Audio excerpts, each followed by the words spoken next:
यह आदमी राज्य के सबसे खतरनाक योद्धाओं में से एक है, और अब वो एक ऐसे बच्चे की रखवाली कर रहा है जो लाइलाज बीमारी से पीड़ित है और जिसके शरीर में बिल्कुल भी माना नहीं है। जब उस बच्चे ने जबरदस्ती कमरे से बाहर निकलने की कोशिश की तो योद्धा को अपना किलिंग ओरा छोड़ना पड़ा, वही जिससे उसके सबसे बड़े दुश्मन भी डर से कांपते थे। लेकिन वो बच्चा उसमें से ऐसे गुजर गया जैसे कुछ था ही नहीं।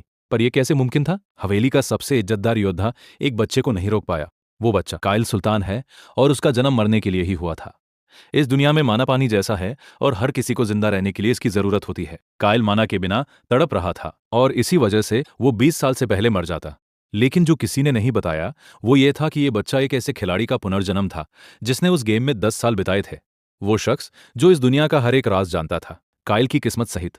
वो जानता था कि वो बीमारी से नहीं मरेगा बल्कि अपने ही इलाके में हुई बगावत के राक्षस, वो बगावत जो उसका अपना भाई अडोल्फ शुरू करेगा, कायल राज्य के सबसे इज्जतदार तलवारबाज परिवारों में से एक का था। लेकिन उसमें तलवारबाजी का बिल्कुल भी टैलेंट नहीं था। उस खिलाड़ी को पूरी कहानी पता होने के बावजूद उसे नहीं पता था कि इसे कैसे बदला जाए।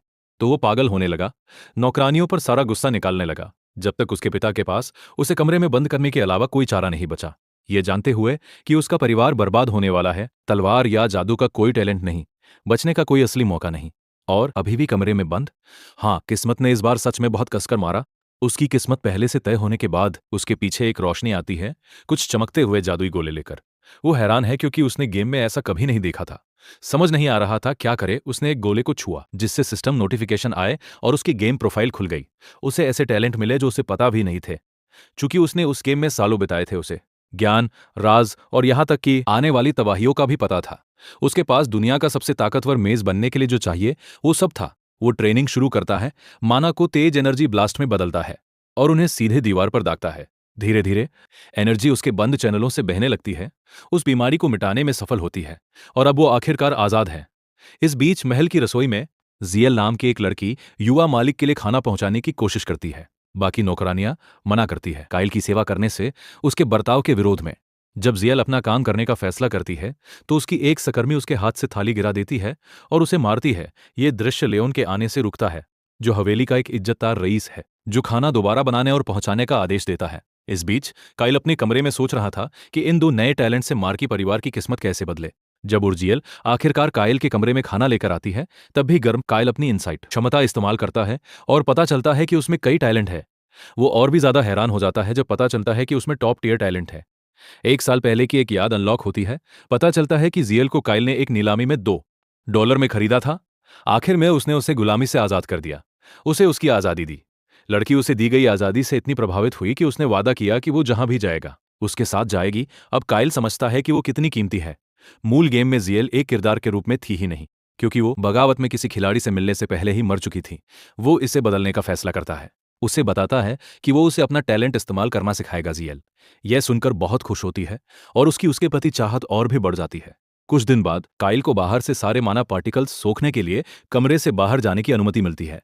लियोन को कायल के खिलाफ किलिंग इंटेंट इस्तेमाल करने की सजा मिलनी चाहिए, लेकिन कायल उसे माफ कर देता है और कहता है इसकी कोई जरूरत नहीं। लियोन अपने मालिक को बताने गया और दोनों बहस करने लगे यह समझने की कोशिश में ये लड़का इतना ताकतवर कैसे हो गया कि एक अनुभवी योद्धा का सामना कर सके। लियोन कायल से बात करने गया, लेकिन वो अभी भी ध्यान में था, बुद्ध की तरह लग रहा था। तो वो गया और कायल के पिता को बताया कि वो 6 घंटे से ध्यान कर रहा है। बूढ़े आदमी को वो दिन याद आने लगे जब वे ट्रेनिंग करते थे, जब कायल 10 मिनट भी टिक नहीं पाता था, और अब वो 6 घंटे लगातार ध्यान कर रहा है। इस लड़के में कुछ तो जरूर अलग है। अगले दिन कायल का उठना होता है माना के साथ, जो उसके शरीर से बाहर निकल रहा है। उस माना को अपने पूरे शरीर में फैलाने की कोशिश करते हुए वो उसे आगे धकेलना शुरू करता है, हर रुकावट को तोड़ता हुआ, जब तक वो आखिरकार उसके दिल तक नहीं पहुंच जाता और बस वो जादू इस्तेमाल करने में सक्षम हो जाता है। इस दुनिया में जादू इस्तेमाल करने के लिए तुम्हें अपने दिल के अंदर एक जादुई चक्र बनाना होता है। जादू सीखने के लक्ष्य के साथ वो अपने परिवार की लाइब्रेरी की तरफ जाता है। वहां की महिला बिल्कुल हैरान है क्योंकि उसने उसे वहां पहले कभी नहीं देखा था। वो पूछने लगती है क्या हुआ, लेकिन कायल पहले से ही हर शेल्फ को खंगाल रहा था, एक एक किताब को फाड़ते हुए कुछ ऐसा ढूंढ रहा था जो बताए कि जादुई चक्र कैसे बनाया जाए। कुछ समय लाइब्रेरी तहस नहस करने के बाद जब उसे आखिरकार जादू पर एक शुरुआती किताब मिलती है, उसे पढ़कर वो समझता है कि भाषा बिल्कुल अलग है जो वो जानता है उससे। एक सिस्टम नोटिफिकेशन आती है जो बताती है कि उसकी स्पिरिट विजन क्षमता सक्रिय हो गई है। इस क्षमता से वो किताब को उस भाषा में अनुवाद करने में सफल हुआ जो वो समझ सकता है। अनुवाद पूरा होने के बाद वो आखिरकार जादू सीखना शुरू कर पाता है। इसीलिए अब वहां जरूरत से ज्यादा रुकने की कोई वजह नहीं है। कुछ ही सेकंड में लड़का किताबें पलट देता है। और भी शुरुआती किताबें मांगता है।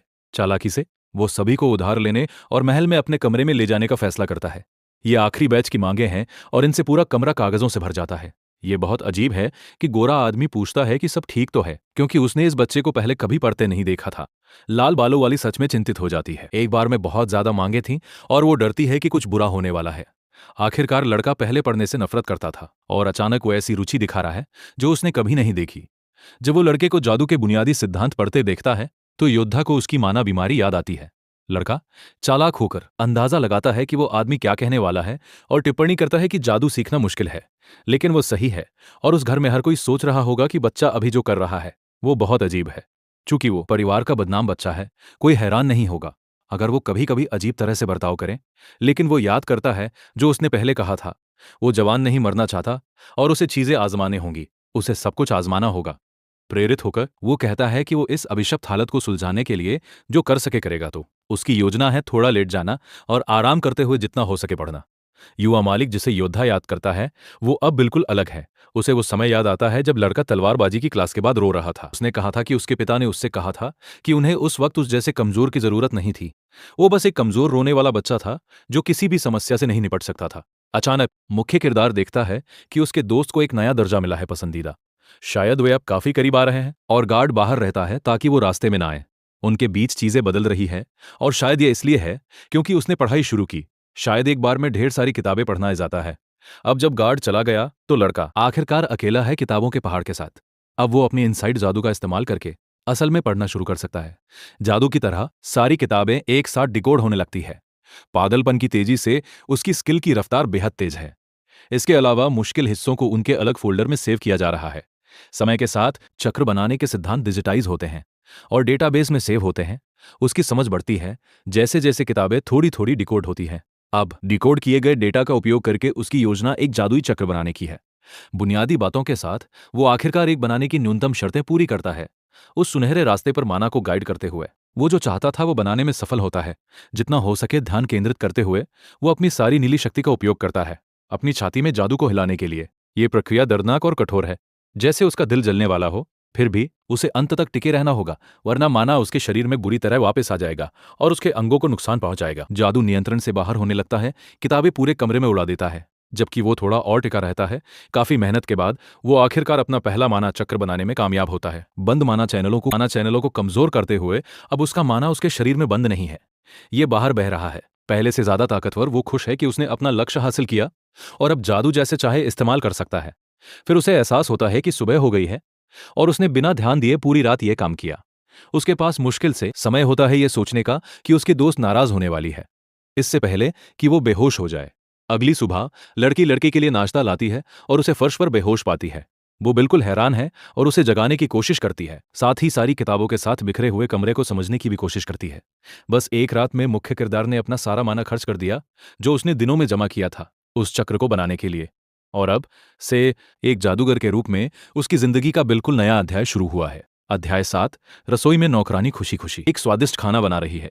उसने ऐसा इसलिए किया क्योंकि पिछली बार उसकी तारीफ हुई थी और इससे उसका मालिक खुश हुआ था। इस बार बाकी लड़कियां वो होना चाहती है जो मालिक को खाना पहुंचाएं। फिर वे अचानक बदल जाती है और कहती है कि लड़का उनकी जिम्मेदारी है और अब जब मालिक का स्वभाव काफी बेहतर हो गया है तो उन्हें पुराने समझौते पर वापस जाना होगा। लड़की कहती है अगर काम के बारे में कोई शिकायत है तो वे मुख्य किरदार से ले सकती है। उन सभी को नजरअंदाज करते हुए वो चली जाती है, उन्हें कहने के लिए कुछ नहीं छोड़ती। इससे पहले वो जाए ईर्ष्यालु वाली पीछे से कह देती है, मतलब कह रही है कि वो कोई खास नहीं है। बिस्तर में लड़का मसालेदार मांस का खाना खाते हुए मजा करता है।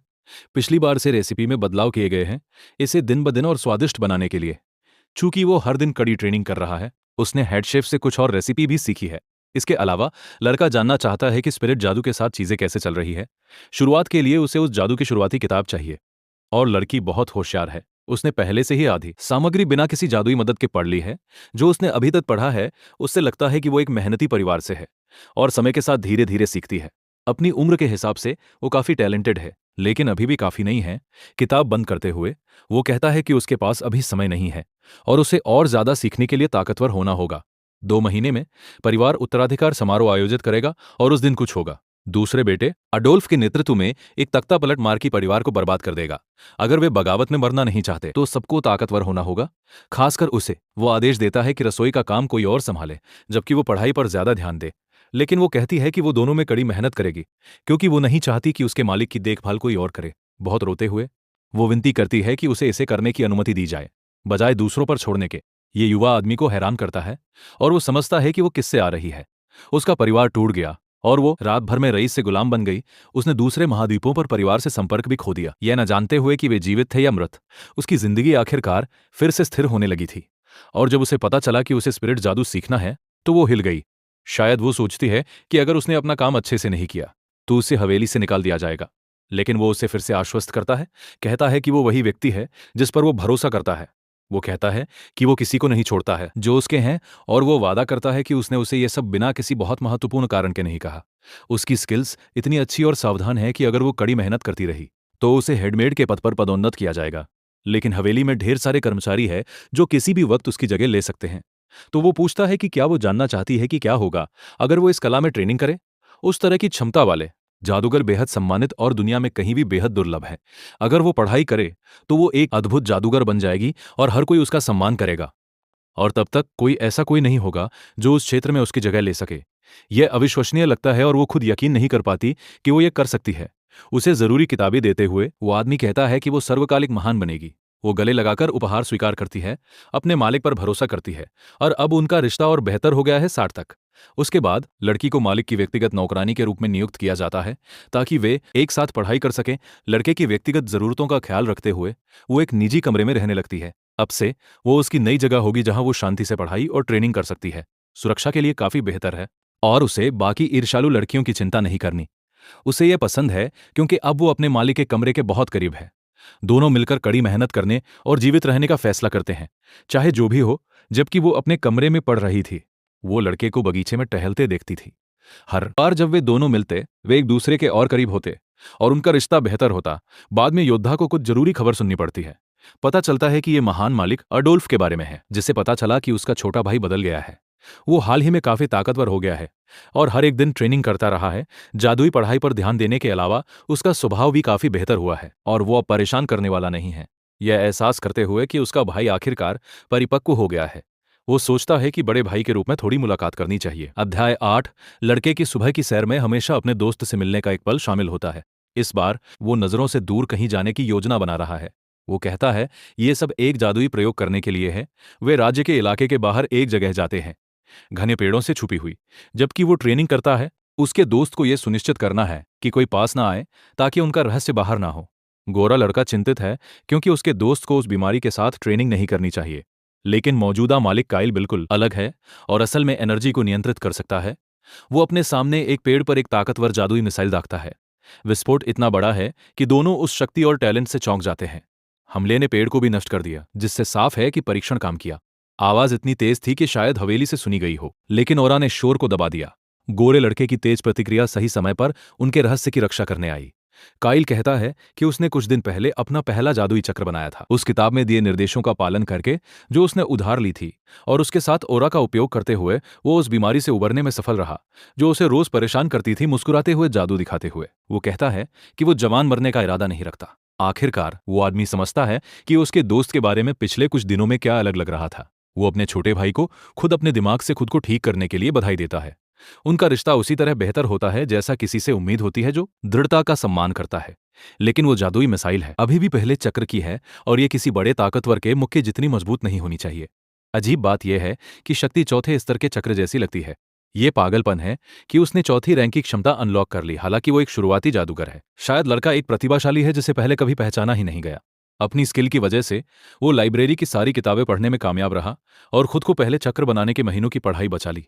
पढ़ाई के दौरान एक सवाल आया, जादू मूल गेम से अलग क्यों है? यहां उसे पहले एक अनुष्ठान बनाना होता है, फिर जादू को सक्रिय करने के लिए मुश्किल समीकरणों से निपटना होता है। गेम में जादू बहुत आसान था, बस एक प्रतीक बनाओ और माना काम करने लगता था। लेकिन उसका जादू बिल्कुल उपयोगकर्ता के अनुकूल नहीं है और यह बहुत ज्यादा ताकतवर है। यह एक बड़ी समस्या है क्योंकि अभी वो समय नहीं है कि यह बताया जाए कि वो असल में कौन है। तो वो अपने दोस्त से कहता है कि यह बात उन दोनों के बीच राज रखे। लेकिन जिस तरह से लड़का इसके बारे में बात करता है वो उनके रिश्ते को खराब करता है।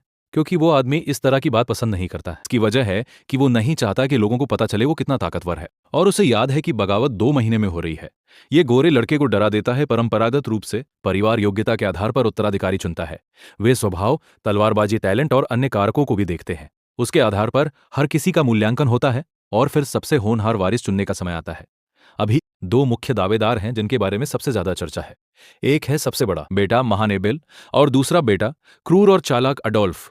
सबसे बड़ा मार्की का वैध पुत्र और सबसे प्रसिद्ध उम्मीदवार है। वो स्वभाव से दयालु है और बचपन से ट्रेनिंग की गई उत्कृष्ट तलवार की स्किल है। दूसरी तरफ अडोल्फ भी वैध है, लेकिन उसे पूरी तरह नजरअंदाज किया गया क्योंकि उसका भाई ज्यादा टैलेंटेड था। बड़े होते हुए किसी बिंदु पर हालांकि उसकी क्षमताएं उछल गई और उसने ढेर सारे समर्थक हासिल कर लिए। सच में आ बड़ा सरकर कर्नर पे नाचा, जबुख कर्नर पे नाचा वाला नए ट्वाइलाइट फायर से समर्थक हासिल कर लिए। सच में वो गैंग लीडर वाला माहौल देता है। जब वे एक दूसरे को देखते हैं वे तुरंत सूक्ष्म तानाकशी शुरू करते हैं, जैसे वे दिखावा कर रहे हों कि दूसरा वहां है ही नहीं। गोल्डन नाइट कहता है कि वो इतना खोया हुआ था और उसे लगा कि उसने उन्हें आते हुए देखा ही नहीं। लेकिन ये बहाना खरीदना मुश्किल है क्योंकि उसके पास 5 साल की उम्र से मजबूत हो रहा है। ये बस एक छोटी सी बचपन की कहानी है और वाकई दोहराने लायक नहीं है। इस बीच बीच वाले भाई ने अपना ओरा 15 साल में जगाया। काफी देर से इस दुनिया में यह सामान्य है कि कुछ लोग देर से खिलते हैं और जादुई ट्रेनिंग शुरू करते हैं। बाद में अचानक क्रूर आदमी के अनुयायियों के बीच झगड़ा हो जाता है। यह उसे सच में परेशान करता है क्योंकि वो जानता है कि वो अपने पिता के घर के नियमों का अनादर नहीं कर सकता। मैत्रीपूर्ण तरीके से एबेल कहता है कि उसके भाई के अधीनस्थ अच्छी तरह प्रशिक्षित हैं और एक संभावित वारिस की सेवा करने के लायक है। दोनों के बीच तनाव बढ़ता है क्योंकि बीच वाला भाई कहता है वे जितना चाहें हंसे क्योंकि ज्यादा देर नहीं हंसेंगे। जब वो जाता है तो वो आखिरी लाइन काफी संदिग्ध लगती है और परेशान करने लगती है। खाना खाते हुए मुख्य किरदार 2 महीने में आने वाले समारोह के बारे में चिंता करता है। यह इलाका पूरी पहले पैदा हुआ को सब कुछ मिलता है वाले नियम का पालन नहीं करता। यह अपने वारिस चुनता है और चुने जाने के लिए सबसे महत्वपूर्ण मानदंड है ताकत और रैंकिंग। बस एक अपवाद है, युवा मालिक। अपनी बीमारी की वजह से उसे शुरू से ही उत्तराधिकार से बाहर रखा गया था। उसके अलावा उसका तीसरा बड़ा भाई ड्यूक भी इन षड्यंत्रों में शामिल नहीं हो सकता। तो अभी यह मूल रूप से बड़े भाइयों एबेल और अडोल्फ के बीच है। समारोह तक ज्यादा समय नहीं बचा और वे कोई बड़ा कदम नहीं उठा सकेंगे उससे पहले, और यह बताना मुश्किल है कि क्या होगा अगर मुख्य किरदार की शक्तियां उजागर हो गईं। भविष्य में बस 2 संभावित प्रतिक्रियाएं हैं, या तो वे उसे सहयोगी बनाने की कोशिश करेंगे या वे उसे जल्द से जल्द कुचलने की कोशिश करेंगे।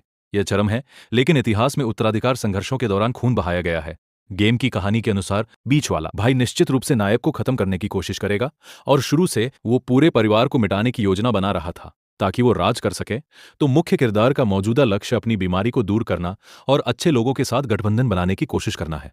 उसके सामने लियोन समझता है कि जादूगरों को खुद की रक्षा के लिए अपनी क्षमताएं छुपानी होती है, लेकिन इस घटना के बाद वो निश्चित रूप से परिवार के मुखिया को मुख्य किरदार की क्षमताओं की रिपोर्ट करेगा। अभी योद्धा युवा मालिक के बजाय मार्की के प्रति वफादारी की कसम खाता है, लेकिन नायक अपने दोस्त के लिए कुछ करने की योजना बना रहा है।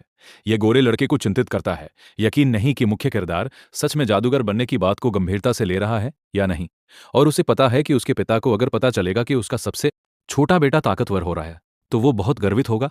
इस बातचीत की बदौलत उनका रिश्ता काफी बेहतर होता है और मुख्य किरदार को पता चलता है कि एक साथ खाना खाने से किरदारों के बीच रिश्ते बेहतर होते हैं। इसलिए वो योजना बनाता है कि अब से वे रोज एक साथ खाएंगे।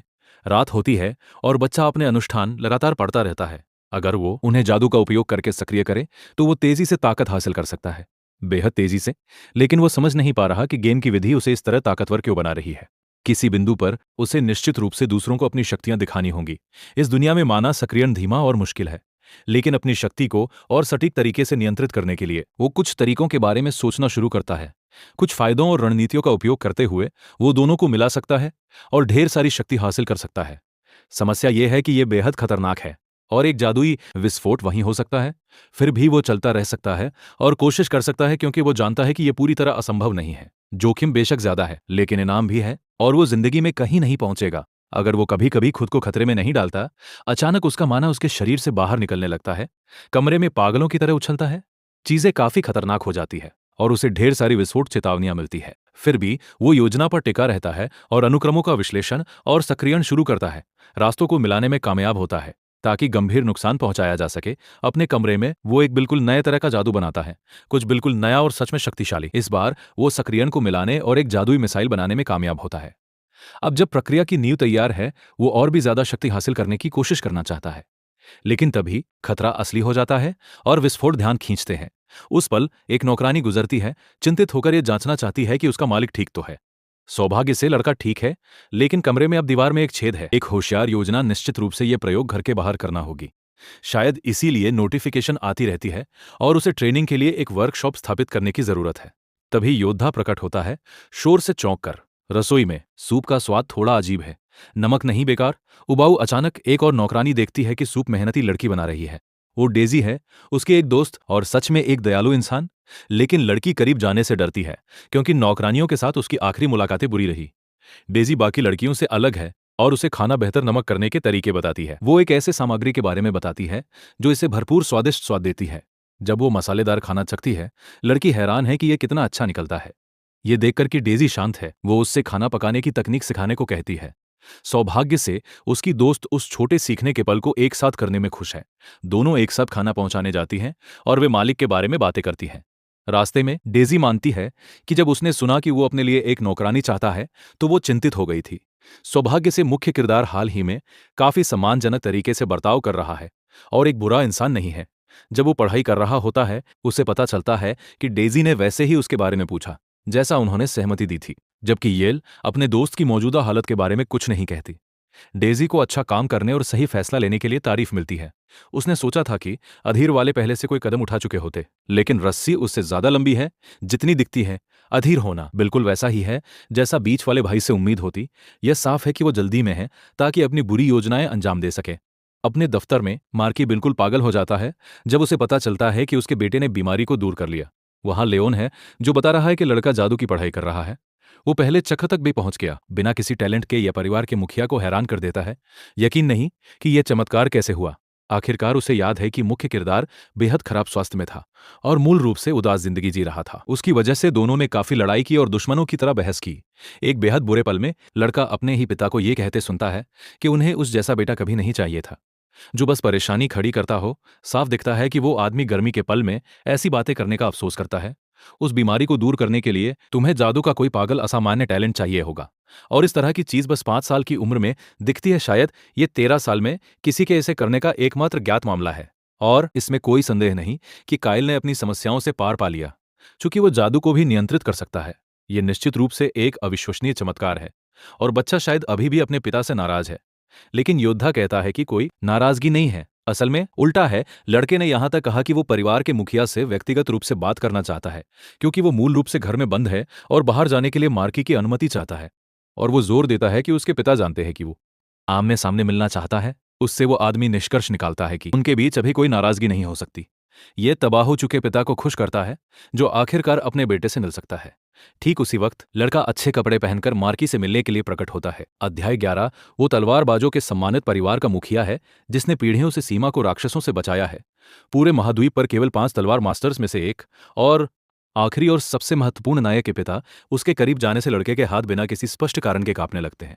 लेकिन उसका शरीर अभी भी उस नाराजगी और डर को याद करता है जो वो पहले महसूस करता था। उसे वो समय याद आता है जब वे तलवारों से ट्रेनिंग करते थे और उसे बार बार डांटा जाता था और झगड़ा होता था। इतना कमजोर कि वो लकड़ी की तलवार भी नहीं उठा सकता था। ये बहुत भारी था। ये उस तलवारबाज परिवार के लिए एक निराशाजनक था, जिसमें पहले कभी इतना कमजोर बच्चा नहीं हुआ था। लंबे समय तक वो बेकार महसूस करता था, क्योंकि वो तलवार इस्तेमाल नहीं कर सकता था और सोचता था कि उसे छोड़ दिया जाएगा। वो सारी भावनाएं नायक को जोर से मारती है, क्योंकि उसे एक साथ सब कुछ याद आता है। वो यादें इस शरीर के मूल मालिक की है, राजकुमार की। लेकिन चूंकि उनकी आत्माएं आपस में उलझ गईं, भावनाएं भी जुड़ गईं। सौभाग्य से अभी नियंत्रण में जो व्यक्ति है वो कायर नहीं है जो पहले था, क्योंकि लड़के के अलावा वो असल जिंदगी में एक वयस्क ली भी है। उसका काम यह साबित करना है कि काइल सुल्तान सम्मान का हकदार है। दोनों आखिरकार मिलते हैं और यह अजीब सी चुप्पी बैठ जाती है। शायद नायक के पास अपने पिता से उस मुलाकात में कहने के लिए कुछ था। नियम साफ थे, वो बिना अनुमति के अपने कमरे से नहीं जा सकता था। चूंकि वो हाल ही में पढ़ाई कर रहा था, उसे लाइब्रेरी जाने की अनुमति दी गई थी, लेकिन वो परेशानी नहीं कर सकता था। नायक अपने पिता पर बिल्कुल भरोसा नहीं करता, पहले हुई सारी समस्याओं को देखते हुए। फिर भी उसके पिता महाद्वीप के सबसे ताकतवर लोगों में से एक हैं और एक डरावने प्रतिद्वंद्वी हैं। हालात मुश्किल हैं और एकमात्र विकल्प सीधी बातचीत के जरिए इससे निपटना है। पहले वो अपना आपा खो देता और पीछे हट जाता, लेकिन अब वो काफी ज्यादा परिपक्व लगता है। वो अपने पिता को पहले से काफी परेशानी कर चुका है। और उसका अतीत उस पर बोझ बन रहा है। इसलिए वो गंभीरता से सोच रहा है और अब उसके पास बदलने का मौका है। इतने सालों की लड़ाई के बाद लड़का आखिरकार अपने व्यवहार के लिए माफी मांगता है। इसके अलावा चालाक बच्चा मार्की के साथ एक सौदा भी करना चाहता है। सभी को पहले से पता है कि पहले बीमार बच्चे ने उस बीमारी को दूर करने में कामयाबी हासिल की जो उसे बर्बाद कर रही थी। ये एक बड़ा चमत्कार है। काल्पनिक दुनिया में भी यकीन करना मुश्किल है। इस तरह नायक की शक्ति असामान्य है और वो अलग अलग चक्रों को मिलाता है, ये साबित करने के लिए कि वो पहले चक्र का जादूगर है। वो एक अग्निगोला बनाता है। योद्धा की कहानी सुनने के बाद भी पिता को अभी भी यकीन नहीं हुआ था, लेकिन जब वो इसे अपनी आंखों से देखता है, सब कुछ बदल जाता है। वो इतना ताकतवर हो गया है कि वो सच में माना को अपनी नसों में बहते हुए महसूस कर सकता है, बढ़ते हुए। देखो, जो जादूगर उस बीमारी को दूर करने में कामयाब होते हैं, उनमें पागल क्षमता होती है। इस दुनिया में एक ताकतवर जादूगर उतना ही मूल्यवान है जितना नाइट्स का पूरा दल, और यहां तक कि भले ही उसका परिवार तलवारबाजों के लिए जाना जाता है। आगे की पंक्ति में एक मजबूत जादूगर होना भी एक बड़ा फायदा होगा। अगर परिवार इस योजना का समर्थन करे तो हर कोई उन क्षमताओं से लाभ उठा सकता है। एक सेना जो अभिजात तलवारबाजों को असाधारण जादूगरों के साथ मिलाती है, वो महाद्वीप पर किसी भी और चीज से ज्यादा मजबूत होगी। ये सौदा परिवार के लिए फायदेमंद है और जाहिर तौर पर बच्चे के लिए भी। उसकी प्रतिभा में निवेश और विकास के लायक है। जिंदगी में सब जीतने के बारे में है और उम्र का ही जो मूल्य रखता है वो है लाभ और सम्मान। सब कुछ से ऊपर परिवारी बंधन का कार्ड खेलना काम नहीं करेगा और वो परिवार की भलाई के लिए ठंडे खून से फैसले करने में पूरी तरह सक्षम है। लेकिन अगर उनके हित एक साथ हैं तो एक कमजोर रिश्ता भी सहयोग में बदल सकता है। अब दो समझदार वयस्कों के बीच चीजें तय होने वाली हैं। बूढ़ा आदमी ये भी नहीं बता सकता कि वो लड़का वाकई वही बेटा है जिसे वो जानता था, क्योंकि वो अब एक बच्चे की तरह नहीं बर्ताव करता।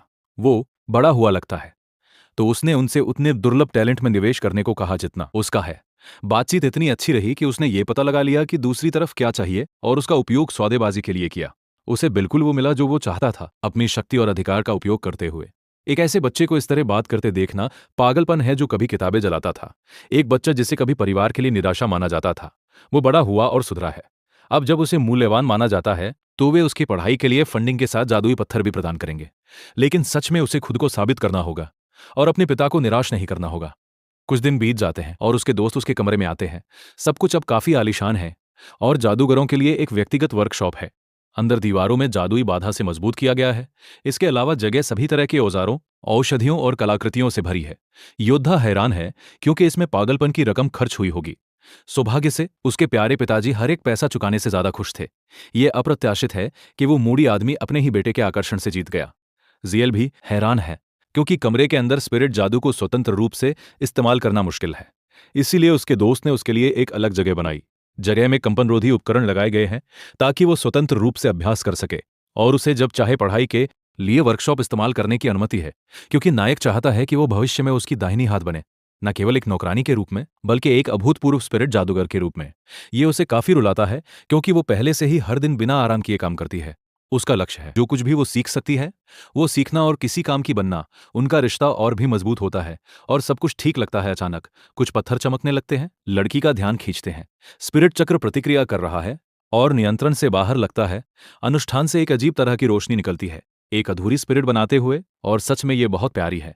ये तुरंत उस नौकरानी से दोस्ती कर लेती है जिसने अनजाने में उसे आकर्षित किया था। लगता है उसने इसे गलती से तब बुलाया जब वो वर्कशॉप के पास से गुजरी। वो छोटा शुभंकर सच में लड़की के टैलेंट से मेल खाता है। ये अद्भुत है क्योंकि इस तकनीक के लिए एक अलग तरह के जादू की जरूरत है।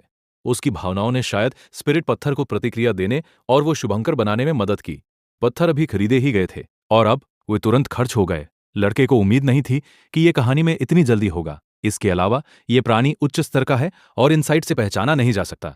भले ही ये छोटा है, इसकी शक्ति इतनी ज्यादा है कि मानवीय क्षमताओं से पढ़ना असंभव है। इसका नाम ऐश है और ये लगता है कि एक प्राचीन प्रकाश स्पिरिट है। ये लड़के को चौंकाता है। उसे उम्मीद नहीं थी कि वो प्यारी सी चीज इतनी ताकतवर होगी। एल्डर स्पिरिट मूल रूप से सबसे ऊंचा स्तर है और वे बुलाने के लिए सबसे मुश्किल चीजों में से है। इसका आकार प्रभावशाली नहीं है, लेकिन शायद यह इसका असली रूप नहीं है। अगर यह अपने सामान्य आकार में वापस जाए तो पूरी हवेली ढह जाएगी। यह लड़की के साथ एक अनुबंध करना चाहती है ताकि वे अब से दोस्त हो सके। उसके लिए उनके बीच मजबूत अनुकूलता की जरूरत है। एल्डर स्पिरिट सहमत है और इस ताकतवर दोस्ती के अनुबंध को सील करने के लिए अनुष्ठान शुरू करती है। नौकरानी भी सहमत है, अपना हिस्सा हस्ताक्षर करती है और एक सहयोगी पाती है। जब ये हो जाता है उसे अपने नए पालतू जानवर के लिए एक नाम चुनना होता है। नायक एक सुझाता है और वो इसे पिकाचू कहने का फैसला करती है। यह बच्चे का नवीनतम कारनामा है। इसका नाम पिकाचू रखना अब से यही उसका नाम होगा और वो उसे दोस्त के रूप में पाकर बहुत खुश है। टैलेंट विकास परियोजना बहुत अच्छी तरह चल रही है और सच में काम कर रही है। कुछ दिन बीत जाते हैं और हवेली एक बार फिर एक नई सुबह के साथ जागती है। योद्धा मानता है कि उसने अपने शिष्य पर उतना ध्यान नहीं दिया जितना एक बड़े भाई को देना चाहिए। फिर यह पता चलता है कि उसके सामने खड़ा है अडोल्फ, जिसे उसने लंबे समय से नहीं देखा था। अध्याय 13। दोनों भाइयों की बैठक हो रही है। नौकरानी उनकी सेवा कर रही है।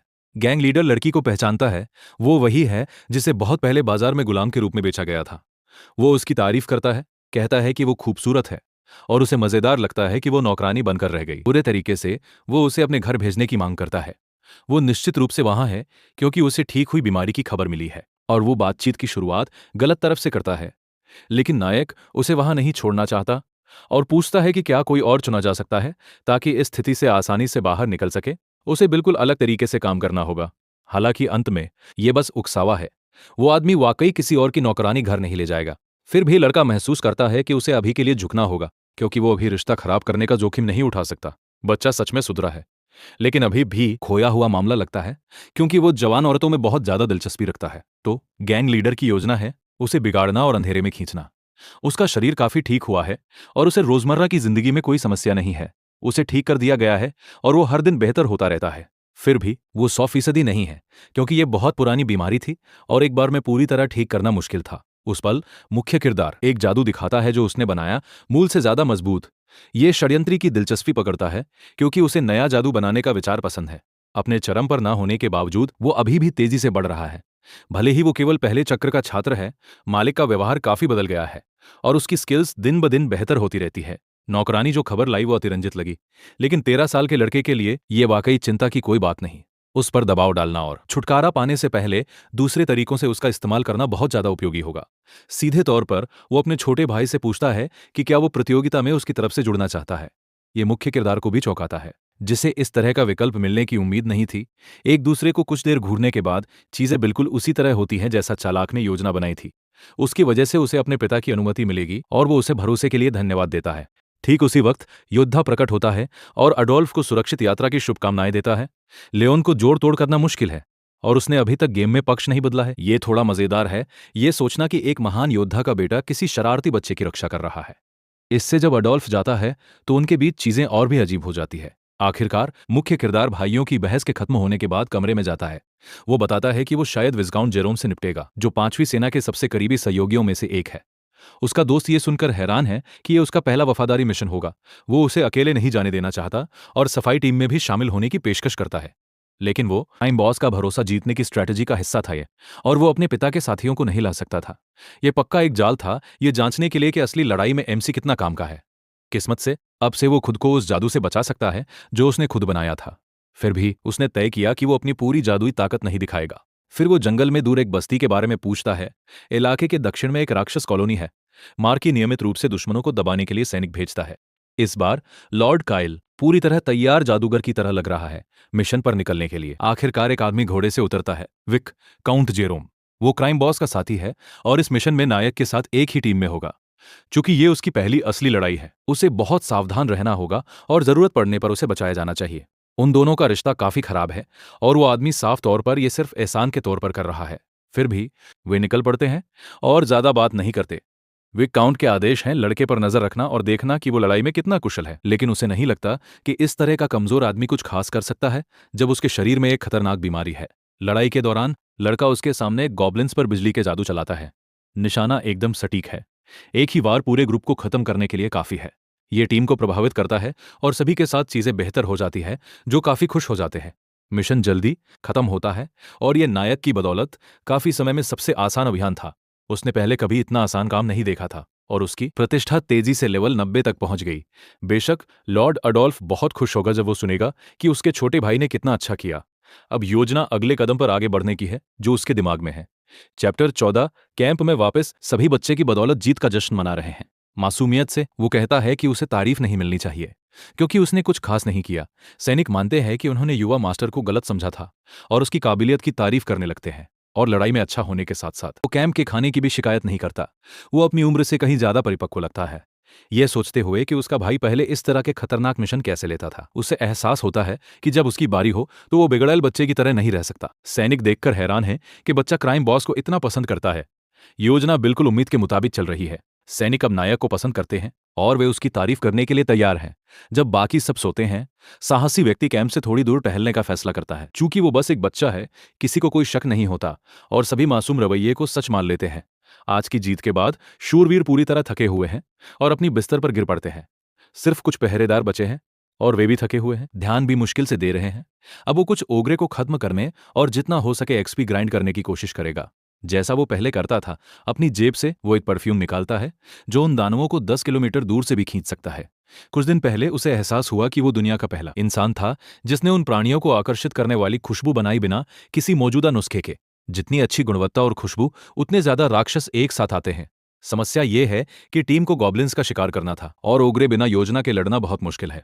दस्ते में 12 अनुभवी शूरवीर हैं और वे कमजोर दुश्मनों को संभाल सकते हैं। लेकिन दानव एक अलग ही मामला है।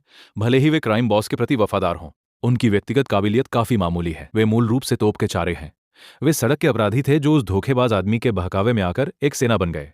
ब्रेन वॉशिंग इतनी तीव्र थी कि उन्हें कट्टरपंथी बना दिया और उसका प्रभाव इसकी वजह से आसानी से फैल गया। ये लोग अंधे होकर आज्ञा मानते हैं और उनके मास्टर के हर कदम से कोई त्रासदी हो सकती है। इसलिए नायक उत्तराधिकार दिवस से पहले 5वीं सेना को जितना हो सके कमजोर करने की योजना बनाता है। शुरुआत में वो उन 12 लड़ाकों को एक शक्तिशाली ओगरे से आखिर तक लड़ने पर मजबूर करेगा और उसकी योजना है कि एक बार जब वो खुशबू चालू करे तो इस खतरनाक लड़ाई में सिर्फ वही जिंदा बचे। आसपास के जंगल में फैली परफ्यूम से आकर्षित होकर एक दो सिर वाला प्राणी आने में देर नहीं लगती। पहले से थके हुए योद्धा दानव से अचानक घिर जाते हैं जो उनके साथियों को आसानी से खत्म कर देता है। एक आदमी बहुत बहादुर उनसे भागने को मना करता है। दुखद रूप से उसका अंत क्रूर होता है और जल्दी ही यह स्पष्ट हो जाता है कि भागना ही सबसे अच्छा विकल्प है। वो टीम के सबसे मजबूत सैनिकों में से एक था। अब सिर्फ मध्यम स्तर के लोग बचे हैं और वे ज्यादा कुछ नहीं कर सकते हुए वो पूछता है कि क्या सम्मानित योद्धा वाकई लड़ाई में इसी तरह काम करते हैं।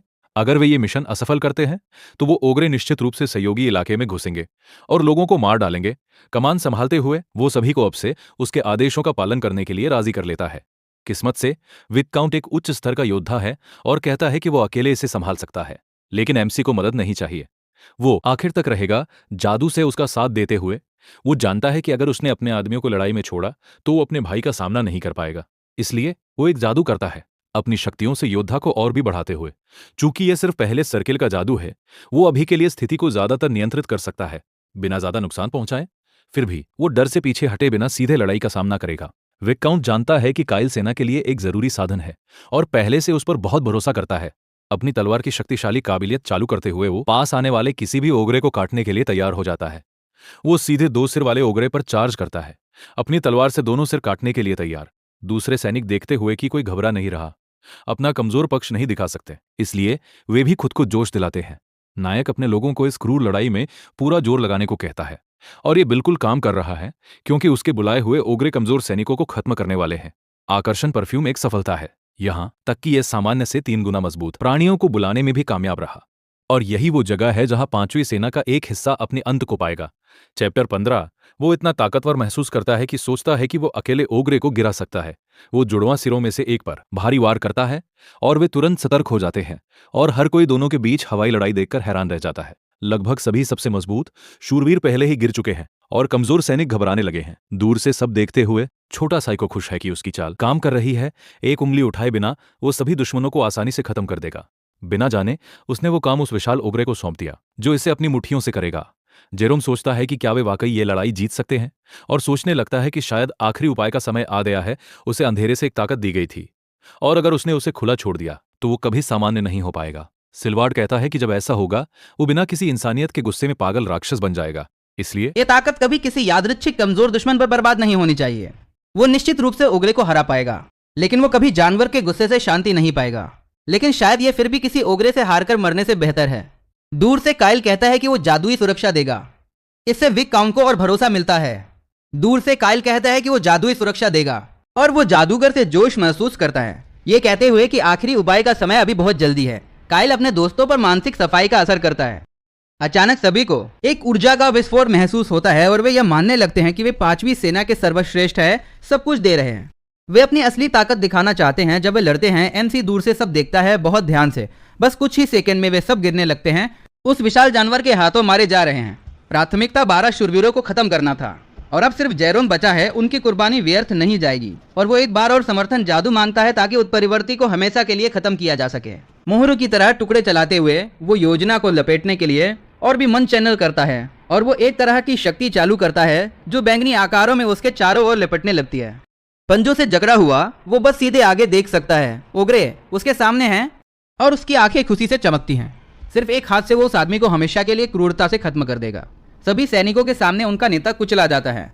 इससे सभी अफरा तफरी में पड़ जाते हैं क्योंकि उन सभी को लगता है कि वे मरने वाले हैं। आग उस जानवर के शरीर को घेरने लगती है और वो दर्द से चिल्लाता है। फिर सभी के सामने वो जमीन पर गिर जाता है। पहले से मर चुका, लड़ाई खत्म करते हुए युवा मास्टर दुश्मन के ऊपर चढ़ जाता है।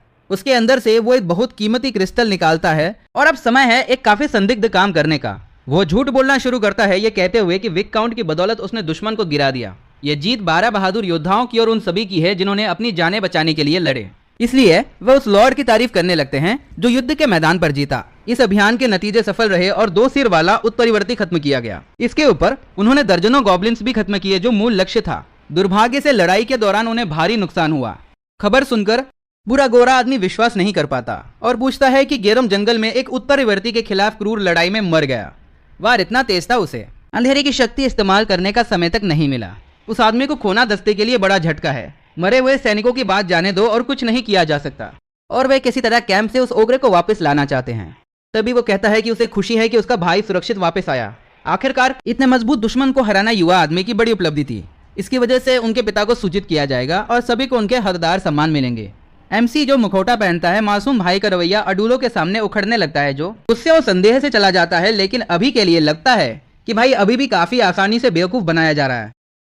एमसी को भाई की मान्यता मिली और 5वीं सेना को खत्म किया। ये एक मास्टर चाल था और वो मजाक करता है कि शायद इसे एक पत्थर से 3 काम कहा जा सकता है। एक उत्परिवर्ती कोई बड़ी बात नहीं है क्योंकि योद्धा अकेले बिना मदद के एक को गिरा सकता है। और मजाक करते हुए वो कहता है कि उसका इरादा शुरुआत में सिर्फ कमजोर दिखने का था। लगता है वो सच में अपने बुरे भाई के करीब जाना चाहता है बिना एबेल को कुछ बताए। ये सब योजना का हिस्सा है और भविष्य में उसे मान्यता मिलेगी और वे उसे ढूंढने आएंगे। कुछ दिन बाद परिवार के सम्मेलन कक्ष में एक बैठक होती है। उस बैठक में वे अभियान के नतीजों की समीक्षा करेंगे और लूट को कैसे बांटा जाए ये तय करेंगे। साथ ही पहली बार उस अंतरिक्ष मंडल में युवा आदमी के योगदान पर चर्चा होगी और अगर किसी को कोई आपत्ति है तो वे खुलकर बोल सकते हैं। एक बैरोनेस सोचती है कि यह बढ़ा चढ़ाकर बताया जा रहा है क्योंकि पुराने जमाने में वो बच्चा बस एक कमजोर नोबी था। अटपटे तरीके से वो कहता है कि उसे बच्चा पसंद है लेकिन वो निश्चित नहीं है कि उसे जो वाकई सोचता है वो कहना चाहिए। निकला तो यही कि बच्चा अभी भी सिर्फ पहले सर्किल का जादूगर है, मूल रूप से एक शुरुआती। फिर भी बैरोनेस सोचती है कि उसकी ज्यादातर उपलब्धियां सिर्फ इसलिए बढ़ा चढ़ाकर बताई जा रही है क्योंकि उसने हिस्सा लिया और जिंदा वापस आया। और वो ये कहकर खत्म करती है कि ये मानना मुश्किल है कि एमसी रातों रात इतना परिपक्व हो गया। वो सभी को याद दिलाती है कि बच्चे ने पहले कितना उपद्रव किया था। काइल बस मुस्कुरा सकता था जब लोग सीधे उसके मुंह पर बुरा कहते थे। साफ है बैरोनेस ने कभी कोई फैसला करने से पहले असली भेड़िए का सामना नहीं किया था। जब वे हॉल पहुंचते हैं कि ये उतना आसान नहीं है जितना लगता है और इसे अपनी आंखों से देखना पड़ता है। अपने भाई का बचाव करते हुए एबेल कहता है कि यहाँ तक कि मजबूत शूरवीरों को भी 2 सिर वाले प्राणी को गिराने में संघर्ष करना होगा। कुछ लोग पलट कर कहते हैं कि यह सिर्फ इसलिए हुआ क्योंकि शूरवीरों ने बच्चे की रक्षा के लिए अपनी जानें दी। फिर भी अंतिम बार काइल का था जिसकी पुष्टि बचे हुए गवाहों ने की। पहले से अलग लड़का अब जादू सीखने पर ध्यान दे रहा है और बैरोनेस को अपने व्यक्तिगत मुद्दे अलग रखने चाहिए। गुस्से में अडूलो उस आदमी से कहता है कि सब कुछ बर्बाद करने की कोशिश बंद करें। अभी भी अपने भाई का समर्थन करते हुए वो उसे धमकाता है और कहता है कि लकीर मत लांघो। अचानक सभी बच्चे का बचाव करने के लिए तैयार हो जाते हैं।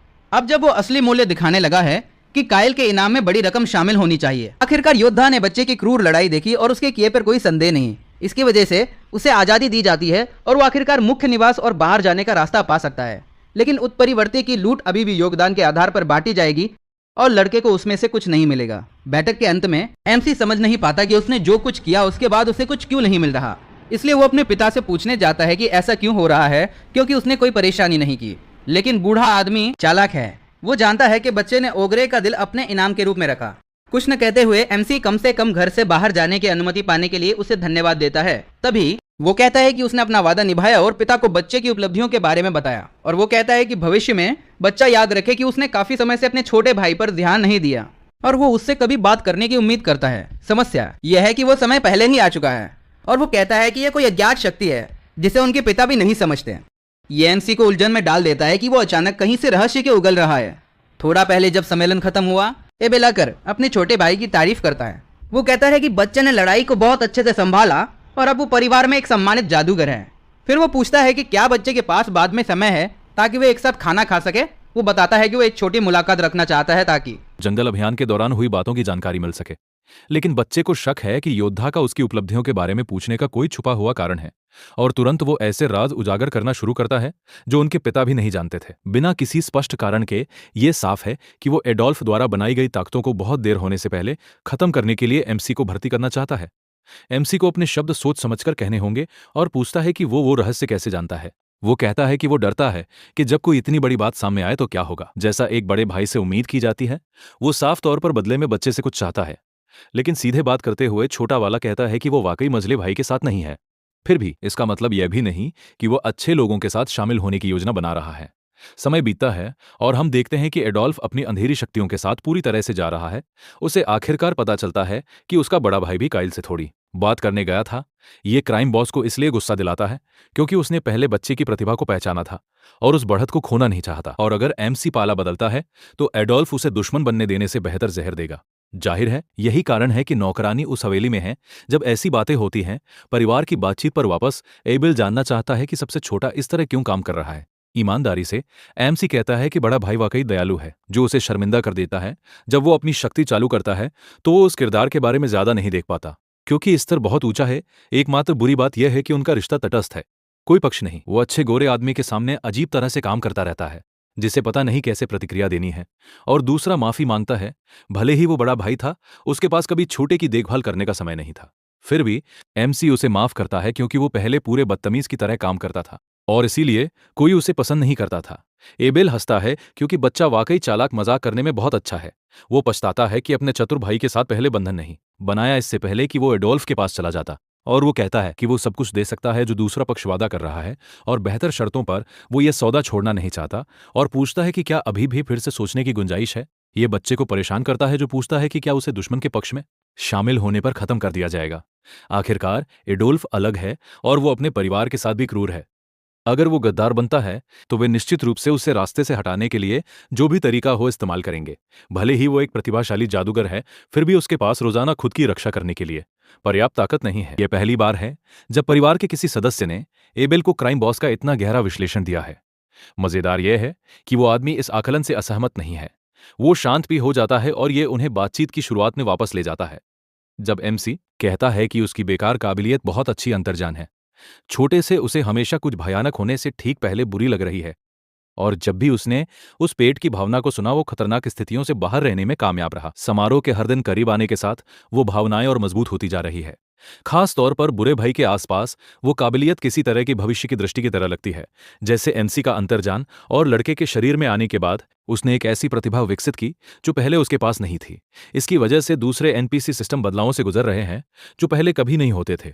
फिर भी एडोल्फ परिवार है और मार्की का दूसरा सीधा वारिस है, इसलिए वो बस लकीर नहीं लांघ सकता। लेकिन एमसी वहां है क्योंकि उसे ये बहुत बुरी लग रही है और उसने इसे अब तक राज रखा। वो अपने पेट पर भरोसा करता है और जानता है कि अगर एडोल्फ मार्की बनता है तो परिवार बर्बाद होगा और युवा मास्टर सहित कोई भी सुरक्षित नहीं होगा। इसलिए उसकी योजना है दुश्मन के पक्ष में शामिल होना और उनका भरोसा जीतते हुए सब कुछ करीब से देखना। ऑपरेशन के अंत में विचार है कि उन्हें पीछे से पूरी ताकत से मारा जाए, और अगर अच्छा भाई मदद करे तो बातें बहुत आसान होंगी और बहुत बेहतर संभावना होगी सफलता की। बड़े भाई के नाते एबेल अपने भाई के इतने ठोस प्रस्ताव को मना नहीं कर सकता और कहता है कि वो मदद करेगा, लेकिन पहले एमसी मिशन शुरू करने के लिए एक छोटा सा एहसान चाहता है। चैप्टर 18। कुछ दिन पहले उन्हें चांदी के सिक्कों का एक थैला मिला, मूल रूप से महीनों की तनख्वाह। गोरा आदमी सोचता है कि अचानक इतना पैसा कहां से आया, लेकिन असल में एमसी को ये एबेल की बदौलत मिला, जिसने उसे कुछ पैसे उधार दिए। इसके अलावा खूबसूरत होने के वो दौलतमंद है, और जब उसे योजना सुनाई जाती है तो वो तुरंत मिशन के लिए पैसे देता है। और यह थोड़ा अजीब है क्योंकि किसी को नहीं पता था कि बड़ा भाई इतना उदार था। इस व्यक्तिगत संचारक के साथ वे एक ही जगह पर हुए बिना बात कर पाएंगे। इस तरह की चीज इतनी महंगी है कि सिर्फ एक के लिए आप बगीचे वाली हवेली खरीद सकते हैं। यह सिर्फ मूल संस्करण है और यह आपको सीधे सिर्फ एक इंसान से बात करने देता है, लेकिन और भी महंगे संस्करण हैं। यह काफी स्पष्ट है कि एबेल के साथ मुलाकात बहुत अच्छी रही और उन्होंने एक योजना पर मिलकर काम किया। इस बीच रक्षक को ऐसे तब तक संभालने होंगे जब तक उन्हें इस्तेमाल करने का समय नहीं आता। उनके पास अभी इसे खर्च करने की कोई जगह नहीं है और बच्चा पहले से और भी सिक्के खेती करना चाहता है। ये भविष्य के लिए एक निवेश योजना की तरह है। जैसे एक चालाक जादूगर सोचेगा। उस पल नौकरानी अपने स्टाफ के साथ प्रशिक्षण कर रही है। आत्मा जादू पिकाचू उसके स्टाफ की नोक पर चिपक इलाके को रोशन कर सकता है। दुर्भाग्य से जादू काम नहीं करता और वो रोशनी नहीं जला पाती। वो पालतू एमसी के सिर से नहीं उतरना चाहता और एमसी सोचता है कि वो मूल रूप से एक हेडलैम्प है। इससे गोरे आदमी को कुछ याद आता है और वो सोचता है कि वे एक पहाड़ के अंदर क्यों है। उसे जो आखिरी चीज याद है वो है कि वे पड़ोसी इलाके जाने के लिए घर से निकले थे और फिर अचानक वे एक गुफा के अंदर पहुंच गए क्योंकि एमसी ने एक छोटा पड़ाव बनाने का फैसला किया। ये उस तरह की जगह नहीं है जहां उन्हें लंबे समय तक रहना चाहिए क्योंकि खोज करने से सभी प्रकार के खतरे हो सकते हैं। ये इतना खतरनाक है उसे वो गुस्सैल राक्षस याद हैं जो उन्हें गुफा के प्रवेश द्वार पर मिले थे। वे जितने गहरे जाते हैं उतने कम दिखते हैं, जो अजीब है, जिसका मतलब है कि इस इलाके के अंत में एक बड़ा मजबूत बॉस है। किसी भी चीज के लिए तैयार होते हुए वो चेतावनी देता है कि उन्हें बाहर जाना होगा। लेकिन यही नायक की योजना पहले से थी। वो कहता है कि वो यहां इसी के लिए आया है। उसने जो कुछ कहा वो सब सच था। वो सच में अगले शहर में काम करने गया था, लेकिन उसे यह भी पता था कि रास्ते में एक काल कोठरी है। अगर उसने शुरुआत से ही कहा होता कि वे काल कोठरी जाने वाले हैं तो किसी ने एमसी को घर से निकलने नहीं दिया होता, क्योंकि या तो भाइयों में से कोई एक किसी तरह साथ आने पर जोर देता और यह पूरी तरह अफरा तफरी में बदल जाता। और छोटी एडजीएल की भी समस्या है। उसकी जादुई आत्मा को राज में प्रशिक्षित करने की जरूरत है और सिर्फ उसके पिता को उसके बारे में पता है। मूल रूप से अगर बहुत ज्यादा लोग आसपास होते तो वो सारी लूट अपने पास नहीं रख पाता। समस्या यह है कि वो लड़की बस जादू सीखना शुरू कर रही है और एमसी अभी लेवल 2 पर पहुंचा है। यह बच्चे को परेशान करता है, जो कहता है कि वो बस कमजोर बेवकूफों को बेवकूफ बनाने के लिए नाटक करता है। उनकी 3 लोगों की पार्टी पहले से काफी मजबूत है कि वहां किसी बड़े राक्षस का सामना कर सके। टीम में एक मजबूत टैंक है, एक दयालु हीलर है और सबसे अच्छा एक डैमेज जादूगर है जिसके पास सब कुछ नियंत्रण में है। सब गर्व से वो कहता है कि उसका मास्टर पहले से मजबूत है और भविष्य में और मजबूत होता जाएगा। रक्षक के साथ मजाक करते हुए वो पूछता है कि वो आखिर में किसके प्रति वफादार होगा, उसके या उसके पिता के। आखिरकार 2 मालिकों वाला शूरवीर वाकई किसी के प्रति भी वफादार नहीं है। यह आदमी को निःशब्द कर देता है जब वो इस पर सोचता है।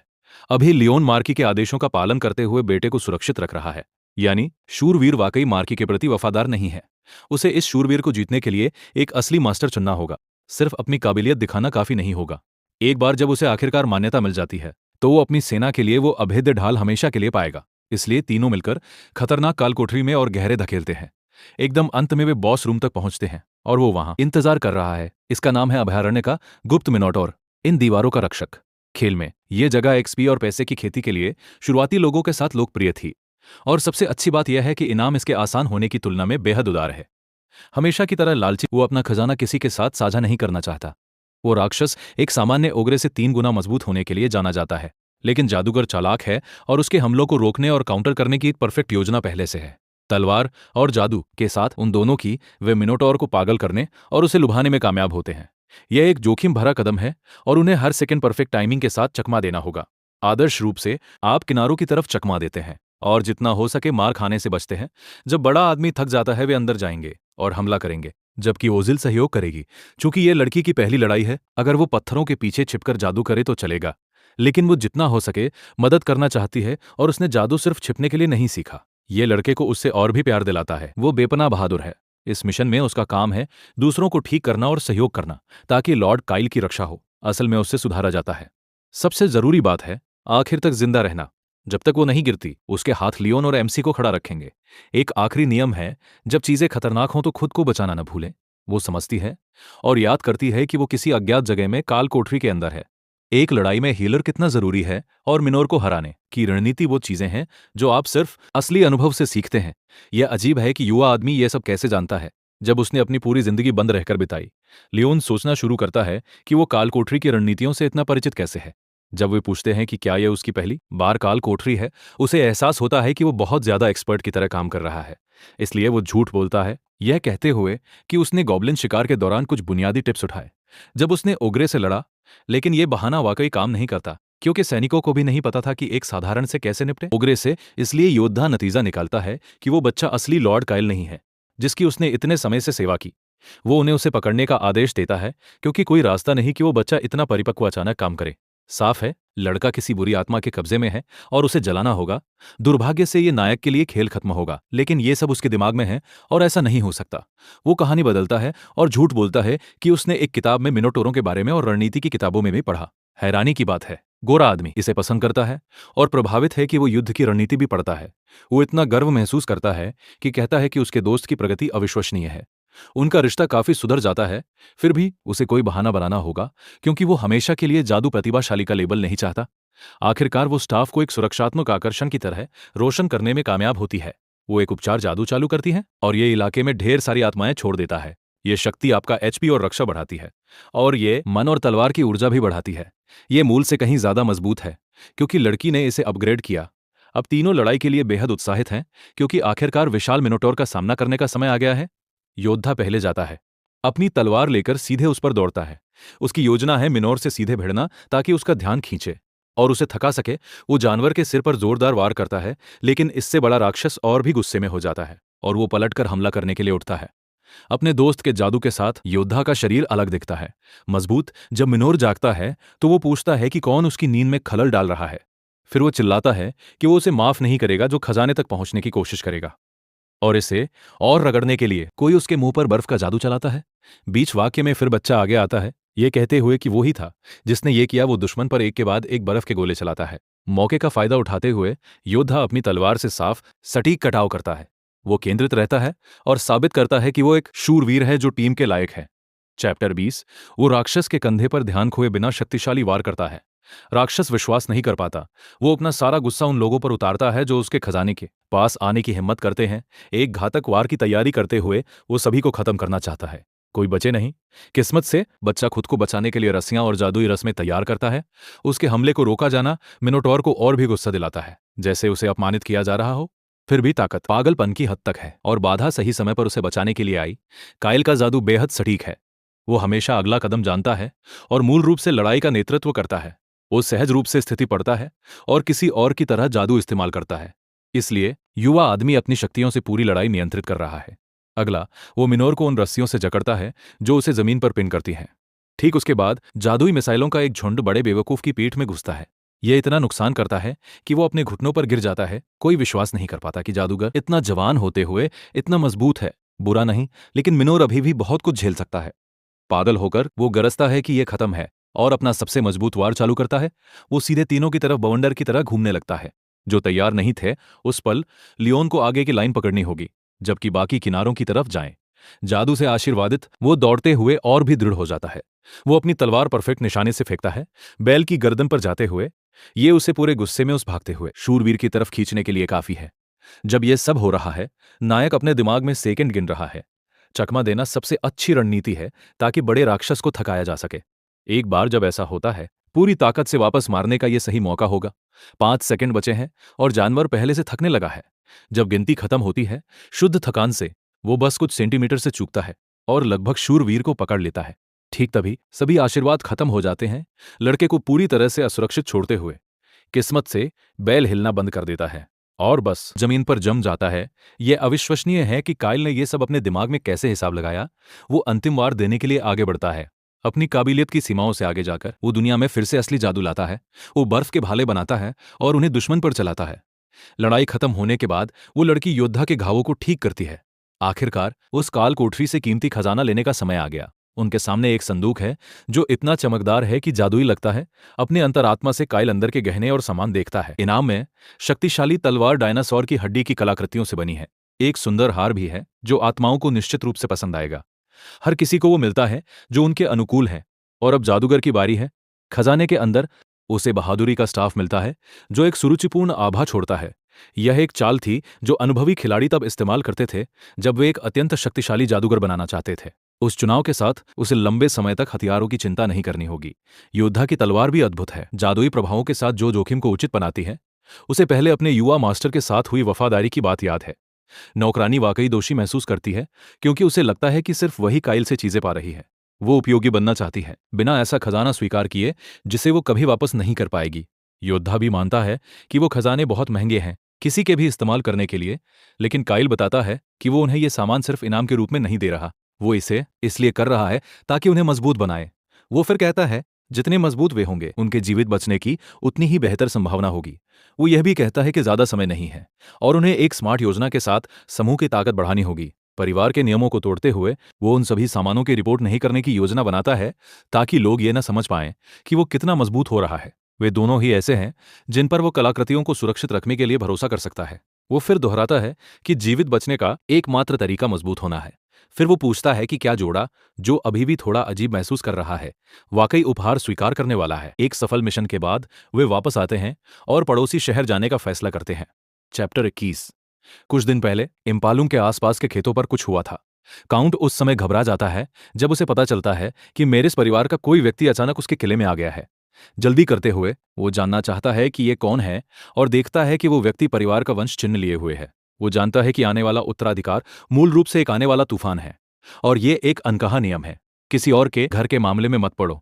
दरवाजा खोलने से पहले वो तैयारी करता है क्योंकि वो वाकई ये सिरदर्द नहीं चाहता। सामान्य रहते हुए वो पूछता है कि क्या मारिस यहां उसकी जमीन पर आया।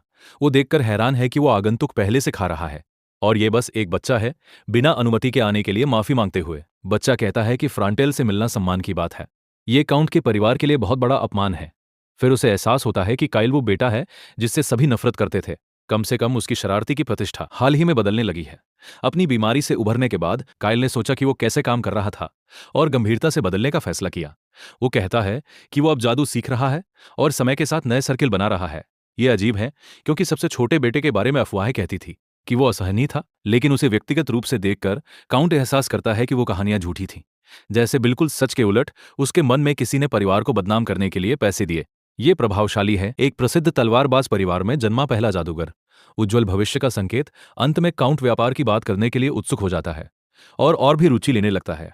जाहिर है बच्चा इतनी दूर बिना सूचना दिए सिर्फ हाय कहने नहीं आया। माफी मांगते हुए काइल कहता है कि वो जानता है कि उसकी पारिवारिक स्थिति उत्तराधिकार की वजह से नाजुक है और वो बताता है कि वो खेतों से अनाज खरीदने और उत्तर के सबसे बड़े गोदाम को भरने आया है। असल में मार्की परिवार का काउंट के साथ पहले से एक समझौता है और शायद अब वे इसे बढ़ाना चाहते हैं।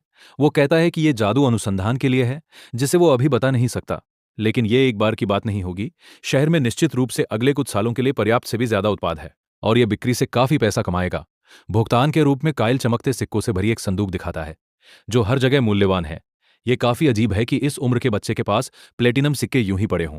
फिर भी काउंट को सौदा करने में कोई समस्या नहीं दिखती और वो ये भी नहीं पूछता कि अनुसंधान किस बारे में है। हालांकि खत्म करने से पहले वो ये पुष्टि करना चाहता है कि वो पैसा कहां से आया, क्योंकि स्रोत संदिग्ध हो सकता है।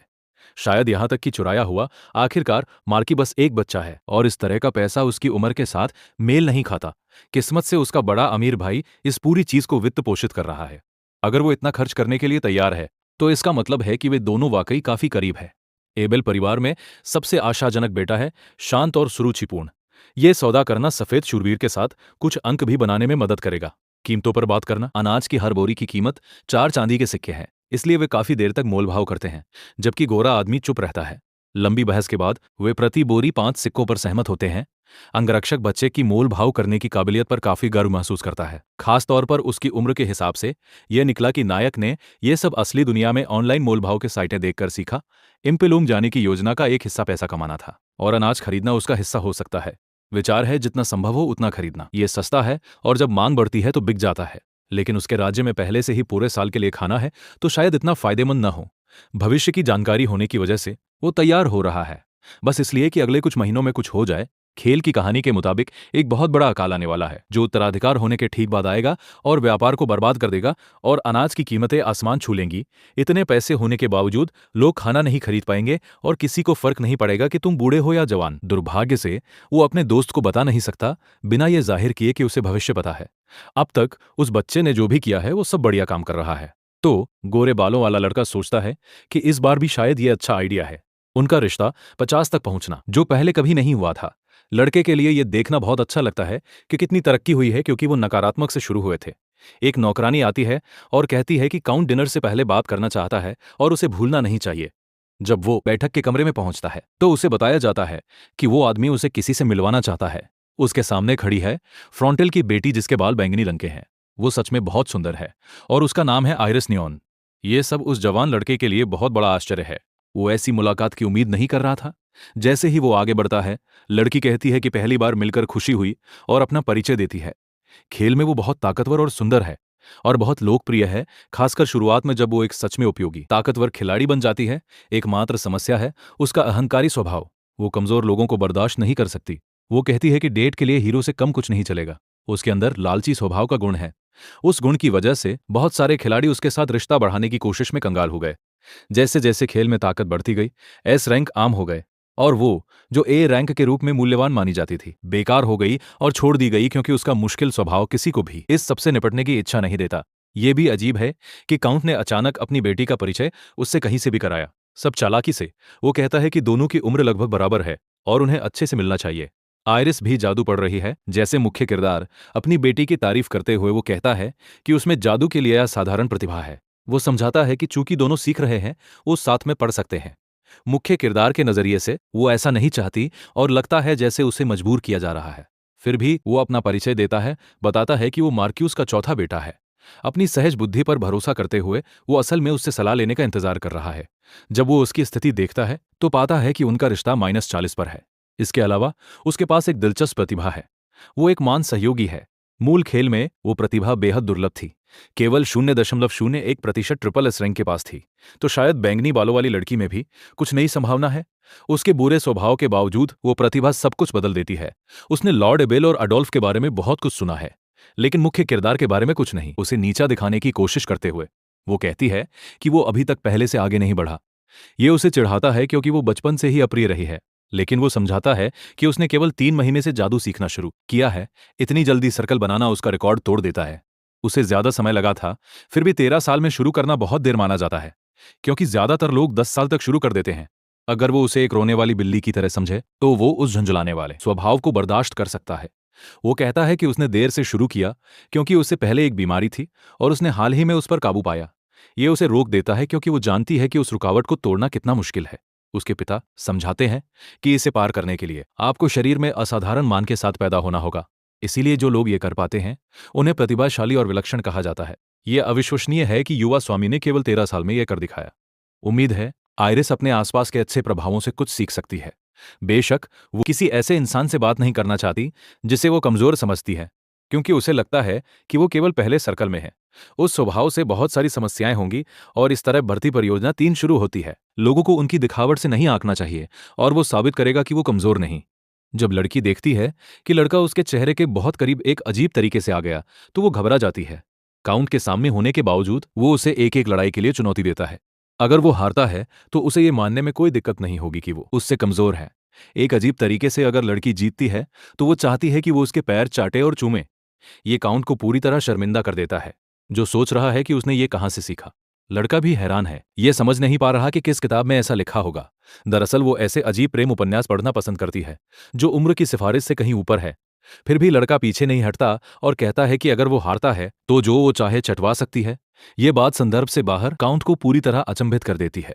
शर्तें बदलते हुए लड़का कहता है कि अगर वो जीता तो वो भविष्य में उसका नया गुरु बनेगा और इसके अलावा वो फिर कभी किसी निचले रैंक वाले की बुराई नहीं करेगी और ये वादा करना होगा। ये उसे नाराज कर देता है क्योंकि वो घमंडी है और जानती है कि पहले सर्कल का शुरुआती खिलाड़ी उसे हरा नहीं सकता। शर्मिंदा होकर काउंट मानता है कि उसकी बेटी में स्वभाव की दिक्कतें हैं क्योंकि उसे बचपन से बिगाड़ा गया है। अगर ऐसे ही चलता रहा तो उसे दुनिया में बिना परेशानी के जीना बहुत मुश्किल हो जाएगा। उसकी उम्र में उसकी बुरी प्रतिष्ठा की वजह से उसका कोई दोस्त नहीं है। तो उसने लड़के से उसे माफ करने को कहा क्योंकि उसका बचपन भी मुश्किल था। ये उसके लिए एक अच्छा सीखने का अनुभव होगा और वो दोनों को लड़ाई की अनुमति देता है। इससे लड़का उत्साहित हो जाता है। उसे बस काउंट की मंजूरी चाहिए थी जो वो करना चाहता था। हवेली के दूसरी तरफ वो अभी भी उस लड़के पर गुस्सा है जिसने सोचा कि वो उससे हरा सकता है, लेकिन वो भ्रमित भी है क्योंकि उसे लगा कि वो काफी प्यारा है और वो फैसला करती है कि वो उससे अपना पैर चटवाएगी। काउंट के पास शायद मुख्य किरदार से अपनी बेटी को मिलवाने का एक और कारण है। भले ही वो केवल 11 साल की है, वो पहले से ही शादी के प्रस्ताव पाने की सही उम्र में है। शायद वो आदमी सोच रहा है कि किसी दिन दोनों एक साथ हो सकते हैं।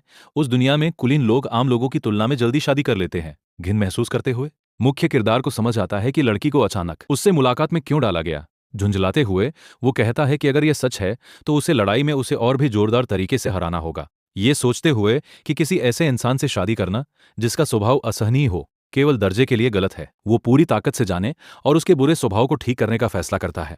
जब नौकरानी लड़की के साथ लॉर्ड काइल के शादी के प्रस्ताव के बारे में सुनती है तो वो दुखी हो जाती है। अगला दिन आता है और अब बच्चों की लड़ाई का समय है। प्रतिद्वंदी को जादू से हराना होगा, लेकिन इस प्रक्रिया में किसी को चोट नहीं लगनी चाहिए। अगर खतरनाक लगे तो लड़ाई तुरंत रोक दी जाएगी। निर्णायक रक्षक होंगे, चूंकि वो एक प्रसिद्ध अनुभवी योद्धा है, वो अनुचित फैसला नहीं करेंगे। और लड़की तुरंत अपनी आग की छड़ी से मुख्य किरदार पर जलते तीर दागती है। 11 साल की उम्र के लिए उसकी जादू करने की गति सच में तेज है। फिर भी नायक को फायदा है और वो अपनी हवा की शक्ति सक्रिय करता है। तीरों को रास्ते से हटाते हुए आग को हवा से मोड़ना सच में एक चतुर चाल थी। चिढ़कर वो कहती है कि उसकी जादुई शक्ति को कम मत आंको, वो हारने वाली नहीं है। एक बार फिर वो एक आग का जादू करती है, इस बार और ताकतवर। सौभाग्य से मुख्य किरदार तैयार था और खुद को बचाने के लिए एक ऊर्जा गुंबद बनाता है। सब कुछ शांति से देखते हुए वो मानता है कि वो साहसी और सच में प्रभावशाली है। पलटवार करने के लिए वो एक ऊर्जा अनुष्ठान शुरू करता है और पूछता है कि क्या वो इसे रोक सकती है। ये काउंट को चौंका देता है, जिसे उम्मीद नहीं थी कि नायक एक साथ 2 जादू कर पाएगा। इस तरह की तकनीक बहुत उन्नत है, यहां तक कि अनुभवी जादूगरों के लिए भी, पहले स्तर के किसी के लिए तो बिल्कुल नहीं। आखिरी पल में वो एक सुरक्षा जादू सक्रिय करने में सफल होती है, जो उसे उस वार से बचाता है जिसने लड़ाई खत्म कर दी होती। लेकिन उसका आग का हमला हवा में खप जाता है। यह उसे और तेजी से जादू करने होते हैं। ठीक उसी पल नायक करीब आके उसके चेहरे के सामने डरावने तरीके से अपनी छड़ी पकड़ लेता है। ये मूलतः लड़ाई का अंत है, ये साबित करते हुए कि बेहतर जादूगर कौन है। लड़का खुश है, जबकि लड़की उस बात से हकी बक्की रह जाती है जो अभी हुआ। वो पहली बार पहले सर्कल के जादूगर से हारने के बारे में गुस्से से भरी है। वो चिल्लाती है कि ये सब किस्मत थी और जीत नहीं मानी जाती। दोबारा लड़ाई चाहते हुए वो कहती है कि एक पल के लिए उसकी तबीयत ठीक नहीं थी। फिर भी नायक मान जाता है, क्योंकि वो जानता है कि नतीजा कुछ अलग नहीं होगा। ये बैंगनी बालों वाली लड़की को और भी गुस्सा करता है और वो कहती है कि वो इस बार जीतेगी। 5 दौर बीत जाते हैं और हर एक लॉर्ड काइल जीतता है। चाहे वो कितनी भी बार कोशिश करे, नतीजा हमेशा एक जैसा है। तो वो कहता है कि लड़ाई खत्म करो, क्योंकि अब तक उसका मान शायद खत्म हो गया होगा। वो इतनी गुस्सा हो जाती है कि सबके सामने रोने लगती है। वो रोना धोना करती है, क्योंकि वो किसी कमजोर से हारना नहीं मान सकती। दुर्भाग्य से मुख्य किरदार ने उसे रुला दिया। शायद वो बहुत कड़ा था। उस रात काउंट उसे दावत में पहनने के लिए नए कपड़े देता है। ढंग से कपड़े पहनना अच्छा है, क्योंकि ये एक औपचारिक कार्यक्रम है और सभी कपड़े पहने होंगे। वो आदमी दोस्ताना लगता है, क्योंकि उसकी बेटी के रोने के बावजूद वो मुख्य किरदार को रात के खाने के लिए बुलाता है। जब से काइल ने आइरिस को हराया, वो परिवारों को और करीब लाने के लिए और भी दृढ़ दिखता है। भले ही लड़की निश्चित रूप से अब लड़के से और भी नफरत करती है, लेकिन गोरे बाल वाला लड़का नहीं समझता और उसके चेहरे के भाव से सोचता है कि ये कुछ और है। वो बहुत सारे क्षेत्रों में सच में अनुभवी लगता है, लेकिन जब प्यार की बात आती है तो वो बिल्कुल नहीं समझता। अंत में उसकी नौकरानी दोस्त उसे तैयार होने में मदद करती है और सब कुछ पूरा कर देती है। वो सच में बहुत सुंदर और शानदार दिखता है, पोशाक के साथ मेल खाते हुए। जब उसकी तारीफ होती है तो वो पार्टी में जाने के लिए और भी उत्साहित हो जाता है। लोगों को काइल के आने की उम्मीद थी और वो निमंत्रण के लिए शुक्रिया अदा करता है। वो खुश होते हैं, उससे मिलकर अपना परिचय देते हैं और बताते हैं कि वो कौन हैं और किस परिवार से हैं। समस्या ये है कि राजकुमारी इस पारिवारिक सभा में आने में बहुत देर कर रही है। चूंकि उसने उसे पहले रुलाया था, मुख्य किरदार सोचता है कि वो उसे फिर नहीं देखना चाहेगी। सौभाग्य से वो आखिरकार कमरे में आती है और वो बेहद खूबसूरत दिखती है।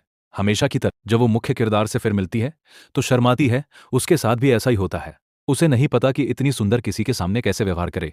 यह अप्रत्याशित है, क्योंकि उसे लगता था कि उनकी दोस्ती हमेशा के लिए बर्बाद हो गई। वो पहले से जानती थी कि लड़का अच्छा दिखता है, लेकिन इस तरह सजे हुए वो और भी बेहतर दिखता है। अब सबके बैठने और घर का स्वादिष्ट खाना खाने का समय है। मुख्य किरदार आइरिस के बगल में बैठता है, यह नहीं जानते हुए कि उसे बैठना चाहिए या नहीं। क्योंकि पहले क्या हुआ था, जब वो अपना सहज ज्ञान कौशल सक्रिय करता है तो वो देखता है कि उनके रिश्ते का स्तर थोड़ा बढ़ गया है। वो नहीं समझता कि बिना कुछ किए उनकी दोस्ती 30 अंक कैसे बढ़ी। शायद ये उसके किसी गुण की वजह से हुआ, इसलिए अगली बार तैयार रहना अच्छा है। सौभाग्य से भोजन उसकी उम्मीद से कहीं ज्यादा सुखद है। वो भी परिवार के सामने अहंकार के बिना शांत व्यवहार करती है। लेकिन फिर एक पल आता है जब वो अपने बड़े भाई से काली मिर्च पास करने को कहती है। तुरंत मुख्य किरदार उसे सबसे करीब का नमक का बर्तन दे देता है। उस पल उनके हाथ छूते हैं और वो पूरी तरह बेचैन हो जाती है। दोनों में से किसी को नहीं पता कि कैसे प्रतिक्रिया दें और वो एक दूसरे की आंखों में देखने से बचने की कोशिश करते हैं। भले ही उनका रिश्ता बेहतर हुआ, लड़की का व्यवहार किसी तरह और बुरा लगता है। अगले दिन मुख्य किरदार एक मेहमान से हैरान होता है जो उसके कमरे में आता है। वहां खड़ी है लेडी आइरिस, शांति से कॉफी पी रही है। वो समझौते का अपना हिस्सा पूरा करने आई है। मुख्य किरदार की छात्रा बनते हुए वो सच में उत्सुक है कि लड़के का जादू इतना ताकतवर क्यों है, किसी ऐसे के लिए जो केवल पहले स्तर पर है। उसकी जादू की शैली किसी किताब में कभी नहीं आई और सामान्य तरीके से बहुत अलग लगती है। तो वो मांग करती है कि वो उसे इस नई जादू शैली के बारे में सब कुछ बताए। लेकिन वो उसे अपनी छात्रा तभी स्वीकार करेगा जब वो अपना रवैया बदले। तो वो उससे अनुरोध करता है कि वो दूसरों के साथ ज्यादा शिष्ट और दयालु हो, और सबसे महत्वपूर्ण, गुस्सा होकर रोते हुए भागने से पहले 2 बार सोचे। ये उसे नाराज करता है क्योंकि उसके पिता भी उससे इस तरह की मांगे नहीं करते। तो वो समझाता है कि उसका जादू सच में एक अनूठी विधि से आता है जो उसने खुद बनाई है। ये हाइब्रिड जादू विधि दुनिया में कहीं भी प्रकाशित नहीं हुई है, इसलिए इसे सीखने के लिए कोई और जगह नहीं है सिवाय आविष्कारक से सीधे। और वो जानता है कि उसके जैसी चतुर लड़की समझती है कि निर्माता के साथ प्रशिक्षण लेने का क्या मतलब है। खूब सोचने के बाद भी वो कोई तर्क नहीं ढूंढ पाती, तो वो उसकी शर्तें स्वीकार कर लेती है। चालाकी से मुख्य किरदार ने सब कुछ पहले से तैयार कर रखा था। वो अपने हाथों से उसके सामने एक जादुई अनुबंध बनाता है। उसमें सारी शर्तें लिखी हैं जो उसे उसकी शिष्या बनने के लिए मानना होगा। बस उस सुंदर कलम से उस पर हस्ताक्षर करने हैं। अगर अनुबंध टूटता है तो दैवीय शक्तियां सुनिश्चित करेंगी कि एक भयानक सजा मिले। मानते हुए वो कहता है कि वो इतनी मेहनत नहीं करता। काउंट खुद वो अनुबंध नायक को दिया था। लड़ाई के अगले दिन वो उनके पाठ जल्दी शुरू होने के लिए उत्सुक हो गया था, और अगर आयरिस किसी की नहीं सुनती तो जादू का अनुबंध एक दुर्लभ पारिवारिक खजाने के रूप में इस्तेमाल किया जा सकता है। यह बैंगनी बालों वाली लड़की को सच में नाराज करता है, और वो विश्वास नहीं कर पाती कि उसके पिता ने सच में ऐसा कहा। गुस्से में वो निकल जाती है कि वो उसका सामना करेगी और सच्चाई जानेगी। समस्या यह है, अगर वो चली जाती है तो उनका अनुबंध रद्द हो जाएगा। अगर ऐसा होता है तो जादू नहीं सिखाया जाएगा और वो फिर कभी नहीं मिलेंगे। समय बर्बाद किए बिना उसे फैसला करना होगा कि क्या वो शर्तें स्वीकार करके प्रशिक्षण लेगी या कमरे से निकल जाएगी और मुख्य किरदार को फिर कभी नहीं देखेगी। अध्याय 25। उसे जल्दी से तय करना होगा कि वो दस्तावेज पर हस्ताक्षर करेगी या नहीं। धैर्य खोते हुए लड़का इस रोने के नाटक को ज्यादा बर्दाश्त नहीं करने वाला। भले ही उसकी संभावना अधिक है, वो उसके स्वभाव की वजह से हार मान लेने पर विचार करता है। आखिरकार उसे भरोसेमंद साथियों की जरूरत है, किसी ऐसे की नहीं जिससे लगातार समझाने की जरूरत हो। बहुत देर तक हिचकिचाने के बाद वो मान जाती है और कहती है कि वो कागजों पर हस्ताक्षर करेगी। वो अनुबंध मेज पर पटक देती है, अभी भी एक बिगड़ी हुई लड़की की तरह नाराज। लेकिन मुख्य किरदार उसे चेतावनी देता है कि उसे अंधे होकर हस्ताक्षर करने से पहले शर्तें पढ़नी चाहिए। वो समझाता है कि आइरिस छात्रा होगी और वो इस व्यवस्था में शिक्षक होगा। कागज पर 7 नियम लिखे हैं जो समझौते को काम करने के लिए मानना होगा। वो सजाओं के बारे में इतनी घबराई हुई थी कि उसने ध्यान नहीं दिया कि वो काफी हल्की मांगे थीं, लेकिन 7वां नियम सच में सख्त है और इसके लिए उसे कभी कभी सच में लड़ना होगा। नायक पूछता है कि वो सच में जादू क्यों सीखना चाहती है। अपने स्वभाव के मुताबिक वो कहती है कि क्योंकि वो सबसे बेहतर बनना चाहती है। उसे तारीफ पाना पसंद है और वो सोचती है कि कमजोरों को तब तक मारते रहना रोमांचक है जब तक वो उसके नियम न माने। वो चाहती है कि लोग उसकी प्रशंसा करें, इसीलिए उसने जादू पढ़ना शुरू किया। लेकिन हाल ही में उसने अकेले भी पढ़ाई करना पसंद करना शुरू कर दिया है और अपने कौशल को बढ़ते और मजबूत होते देखना बहुत मजेदार है। इसी वजह से उसे पता भी नहीं चलता जब वो पूरी रात किताबें पढ़ते हुए गुजार देती है। ये देखकर प्रेरणा मिलती है कि वो कितनी प्रतिस्पर्धी है और कितनी बुरी तरह सुधरना चाहती है। वो पुष्टि करता है कि एक शक्तिशाली जादूगर बनने में सबसे महत्वपूर्ण कारक मान नहीं है। खोज की प्यास और बौद्धिक जिज्ञासा वही है जो जादू को सच में आगे बढ़ाती है। यह उन लोगों की प्रतिभाएं हैं जिनके पास मान सहयोगी कौशल है। वो मानती है कि पढ़ाई शुरू करने के बाद से वो और ताकतवर होना चाहती है और आखिरकार वो अनुबंध पर हस्ताक्षर करती है, उसकी छात्रा बनने के लिए सहमत होती है। हाथ में कागज लिए मुख्य किरदार कहता है कि समझौता आधिकारिक है। मुस्कुराते हुए वो लड़की को अपने साथ काम करना शुरू करने के लिए उत्साहित है और उसे उम्मीद है कि आइरिस भविष्य में एक भरोसेमंद साथी बनेगी। यह उसे घबरा देता है क्योंकि वो उन शब्दों को प्रेमपूर्ण तरीके से लेती है। बातचीत के बाद वो शर्मिंदा होकर कमरे से भाग जाती है। लड़के को अपने शब्दों के साथ और सावधान रहना चाहिए, खासकर क्योंकि वो काफी सुंदर है। ये सुनकर नौकरानी पीछे चुपचाप खड़ी रहती है। पूरी बात देखते हुए उसी रात मुख्य किरदार शादी के बारे में एक सवाल सुनकर अपना पानी थूक देता है, जैसे क्या वो सच में आइरिस से शादी करेगा। पूछने वाली एरियल है जो दिखाती नहीं है लेकिन थोड़ी ईर्ष्यालु लगती है। वो समझाता है कि वो अभी शादी के बारे में सोचना भी नहीं चाहता क्योंकि वो 13 साल का है। चिढ़ते हुए वो कहता है कि उस शहर में सभी जल्दी शादी करने की जल्दबाजी में है। दुनिया खत्म होने वाली है और प्यार और शादियों पर बर्बाद करने का समय नहीं है। तो नौकरानी समझती है कि उसका मालिक अभी इस सब के बारे में नहीं सोच रहा, कम से कम जब तक वो 18 साल का नहीं हो जाता। अचानक लड़की कहती है कि उसकी माँ बहुत सुंदर थी, तो जब वो बड़ी होकर एक असली युवती बनेगी तो वो भी उसकी तरह सुंदर होगी। जब वो चली जाती है तो लड़का अकेला रह जाता है, शर्मिंदा, यह भी नहीं जानते कि अभी क्या हुआ।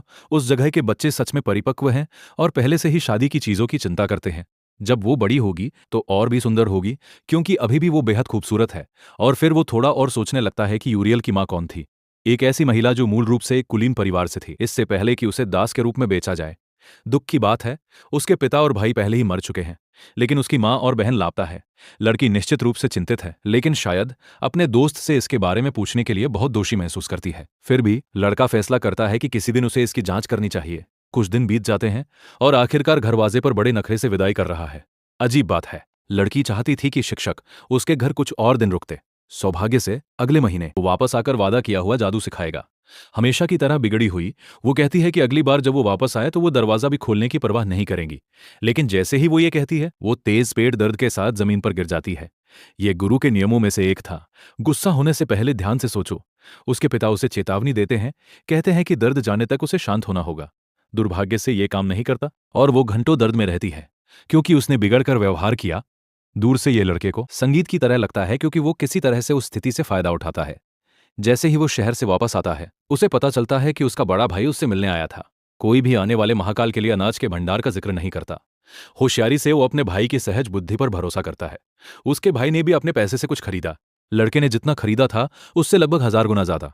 अगर वो सारा पैसा गवा भी दे तो वो चिंता नहीं करेगा या किसी को दोष नहीं देगा। घबराते हुए नायक जानता है कि वो कोई पैसा नहीं, एक बड़ी दौलत कमाएगा। एक अभ्यास मैदान में मार्क्यूस अपनी तलवार की कुशलता निखार रहा है। अचानक उसका बेटा कुछ तौलिए लेकर उसे सुखाने के लिए आता है, तो मार्क्यूस उत्सुकता से पूछता है कि यात्रा कैसी रही, और पता चला कि वो काफी आरामदायक थी। पता चलता है कि बूढ़े आदमी को काउंट से खबर मिली थी और उसे पता चला कि उसका बेटा जादू सिखाने वाला है। एक तरह से यह अनुभव लड़के के लिए बहुत अच्छा होगा और उसे एक शिक्षक के रूप में पूरी ताकत लगानी चाहिए। अभी भी उत्सुक वो पूछता है कि क्या काउंट ने कुछ और जिक्र किया। शादी का जिक्र आया, लेकिन सौभाग्य से उनके परिवार में इतनी जल्दी शादी थोपने की परंपरा नहीं है। परिवार में बड़े भी शादीशुदा नहीं हैं, इसलिए सबसे छोटे को अभी चिंता करने की जरूरत नहीं है। चूंकि वो इतने समय से बीमार था, उसे खोए हुए समय की भरपाई जल्दी करनी है। और पिता कहता है कि वो शादी के पूरे मामले को संभालेगा। ये लड़के के लिए बहुत राहत की बात है, क्योंकि वो अब ऐसी झुंझलाने वाली चीजों से नहीं रोका जाएगा। अपनी तलवार रखते हुए मार्क्यूस कहता है कि उसने कभी अपने बेटे को किसी राजनीतिक शादी में नहीं धकेलने की योजना बनाई थी, खासकर क्योंकि उसने खुद लड़के की मां से कभी आधिकारिक तौर पर शादी नहीं की। दुख की बात है, वो मानता है कि वो कभी ऐसा नहीं चाहती थी। जब वो गर्भवती थी तो उसने कहा था कि वो जैसे हैं वैसे खुश है और कुछ औपचारिक नहीं चाहती थी और केवल उसकी औरत बनकर खुश थी। उसके दोस्तों ने भी उनके रिश्ते को मंजूर किया था। किसी तरह उसे दोषी महसूस हुआ और उसे लगा कि स्थिति थोड़ी गलत थी। उसने कहा कि जब तक उसके पास उसका पति और बच्चे हैं तो उसे कोई औपचारिक उपाधि की जरूरत नहीं, और ये मर्द का काम है कि वो उसे और उनके बच्चों की रक्षा करे, क्योंकि वो उन्हें बहुत प्यार करता है। वो वादा करता है कि वो ऐसा करेगा और उन्हें अपना सारा प्यार देगा। भले ही उसने अब तक अपने बेटे के लिए ज्यादा कुछ नहीं किया, वो जितना हो सके उसकी मदद करेगा। वो ये भी वादा करता है कि वो उसे अब से जो भी चाहे उसमें साथ देगा। ये युवक को चौंका देता है, क्योंकि ये उस चिड़चिड़े बूढ़े आदमी के लिए अजीब तरह से अप्रत्याशित है जो एक भावुक पिता की तरह व्यवहार कर रहा है। इसके अलावा अगर मुख्य किरदार किसी दूसरे शक्तिशाली परिवार की बेटी से शादी करता है तो यह एक बड़ा संघर्ष पैदा कर सकता है। बूढ़ा आदमी परिवार को सबसे ऊपर रखता है और ऐसी समस्याओं से बचना चाहता है, और अभी के लिए थोड़ी देर और निर्दोष बच्चे का नाटक जारी रखना जरूरी है। बातचीत समाप्त करते हुए वो कहता है कि उसे पुस्तकालय में पढ़ाई के लिए वापस जाना है। पूरा दृश्य बहुत अजीब था और युवक उसे पिता भी नहीं बुलाता। उस लॉकेट को देखते हुए वो सोचता है कि क्या वो औरत अभी भी कोई नाराजगी रखती है। गलियारों में चलते हुए मुख्य किरदार सोचता है सब कुछ जो उसने अभी सुना उसे याद आता है कि उस सुरंग से मिले खजाने का जिक्र करना था। उसने अपने रक्षक को बताया था कि मार्क्यूस को कुछ न बताया जब तक उसके पास बताने का मौका ना हो। उसने इसके बारे में कभी ज्यादा नहीं सोचा था। और अब पुस्तकालय जाने का समय है, भविष्य से न डरते हुए। तभी वो गलियारे में चलते हुए एक और कुलीन से टकरा जाता है। उसके सामने है परिवार का तीसरा बेटा ड्यूक। अजीब बात यह है कि पिछली बार जब उनकी बात हुई थी तब से वो बड़ा लगता है। भले ही वो मुख्य किरदार से 2 साल छोटा है, उसकी बनावट एक योद्धा जैसी है। यहां तक कि अफवाहें हैं कि लड़का हाल ही में निचले दर्जे का योद्धा बन गया। ड्यूक हैरान है, क्योंकि उसने आखिरी बार अपने भाई के बारे में सुना था कि वो अपना कमरा भी नहीं छोड़ सकता था। सौभाग्य से वो पाबंदी हट गई और उसके योगदान को स्वीकार किया गया। लेकिन ड्यूक अभी भी उस पर भरोसा नहीं करता और सोचता है कि पूरी बात बस किसी तरह की चाल है जो मुख्य किरदार को नाराज करती है और इस तरह की प्रतिद्वंद्विता शुरू कर देती है। तीसरे भाई को मुख्य किरदार से सच में नफरत है, क्योंकि उसकी मां काइल को जन्म देने के तनाव से मर गई थी। जब वो कमरे में चला गया तो वो केवल औरत का शरीर देख सका, पहले से ही कमजोर और पूरी तरह थकी हुई। काइल केवल इतना ही कह सका था कि बूढ़ी औरत उससे पहले मर गई। जाहिर है इससे ड्यूक टूट गया। उसने उसे दीवार पर दे मारा, लगातार उसे गाली देते रहा। उनकी मां सारा दिन काइल के बारे में चिंता करती रहती थी, क्योंकि वो झगड़े करना बंद नहीं करता था। वो हमेशा लड़ाई करता था और घर से पैसे चुराने की कोशिश करता था ताकि मजे कर सके जैसे कोई गंदा बच्चा। कहते हुए कि मुख्य किरदार ही उनकी मां की मौत के लिए जिम्मेदार है, दोनों बहस करने लगते हैं कि क्या हुआ था। काइल अपना बचाव करता है, कहते हुए कि वो बुनियादी रूप से लाइलाज बीमार है और हर बात के लिए उसे दोष दिया जाता है। रोते हुए वो पूछता है कि उसे इस दुनिया में इतने कमजोर शरीर के साथ किसने लाया। ये ड्यूक को भड़काने के लिए काफी है और वो एक मुक्का मारता है। काइल जमीन पर गिरता है और उठ नहीं पाता। झुककर ड्यूक कहता है कि उसने अपनी मां के जीवित रहते अपना गुस्सा रोके रखा था, लेकिन अब नहीं। और वो कहता है कि वो काइल जैसा भाई किसी दूसरे जीवन में भी नहीं चाहेगा। वो सारी यादें धीरे धीरे मुख्य किरदार के मन में वापस आती है। दुर्भाग्य से वो समझता है कि ये संघर्ष ठीक करना आसान नहीं होगा। ड्यूक जोर देता रहता है कि वो उस बच्चे की सड़ी हुई प्रकृति को किसी से भी बेहतर जानता है और वो उसे मुख्य घर में फिर कभी न दिखने का आदेश देता है, मूलतः नियमों को नजरअंदाज करते हुए। एक बार फिर काइल कहता है कि परिवार के मुखिया ने प्रतिबंध हटा दिए और उसे पूरी संपत्ति तक पहुंचने की अनुमति दी। फिर सब नखरे से वो पूछता है कि क्या ड्यूक सच में सोचता है कि वो परिवार के मुखिया मार्क्यूस से भी बेहतर है। पूरी तरह गुस्से में योद्धा अपनी मुट्ठी भींचता है, एक जोरदार मुक्का मारने वाला है।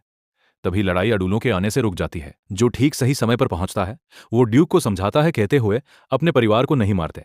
लेकिन ड्यूक इतना गुस्से में है कि वो काइल से माफी नहीं मांग सकता। वो कर सकता था, लेकिन वो पहले जाना पसंद करेगा। उसे जाते हुए देखते हुए अडूलो पूछता है कि ये सारी मूर्खता कहां से आई। ड्यूक सबके साथ ऐसा नहीं है, ये काइल के दुखद अतीत की वजह से है। थोड़े संदिग्ध अंदाज में अडूलो लड़के के करीब आता है और कहता है कि वो उस पर भरोसा करता है। इसके अलावा अडूलो ड्यूक को तलवारबाजी सिखा रहा है और वो निराश है कि ड्यूक केवल औसत है और वो जानता है कि काइल एक शक्तिशाली जादूगर है जिससे वो शतरंज खेल रहा हो। अडूलो कहता है कि वो उसे बाहर कर सकता है अगर वो रास्ते में आया।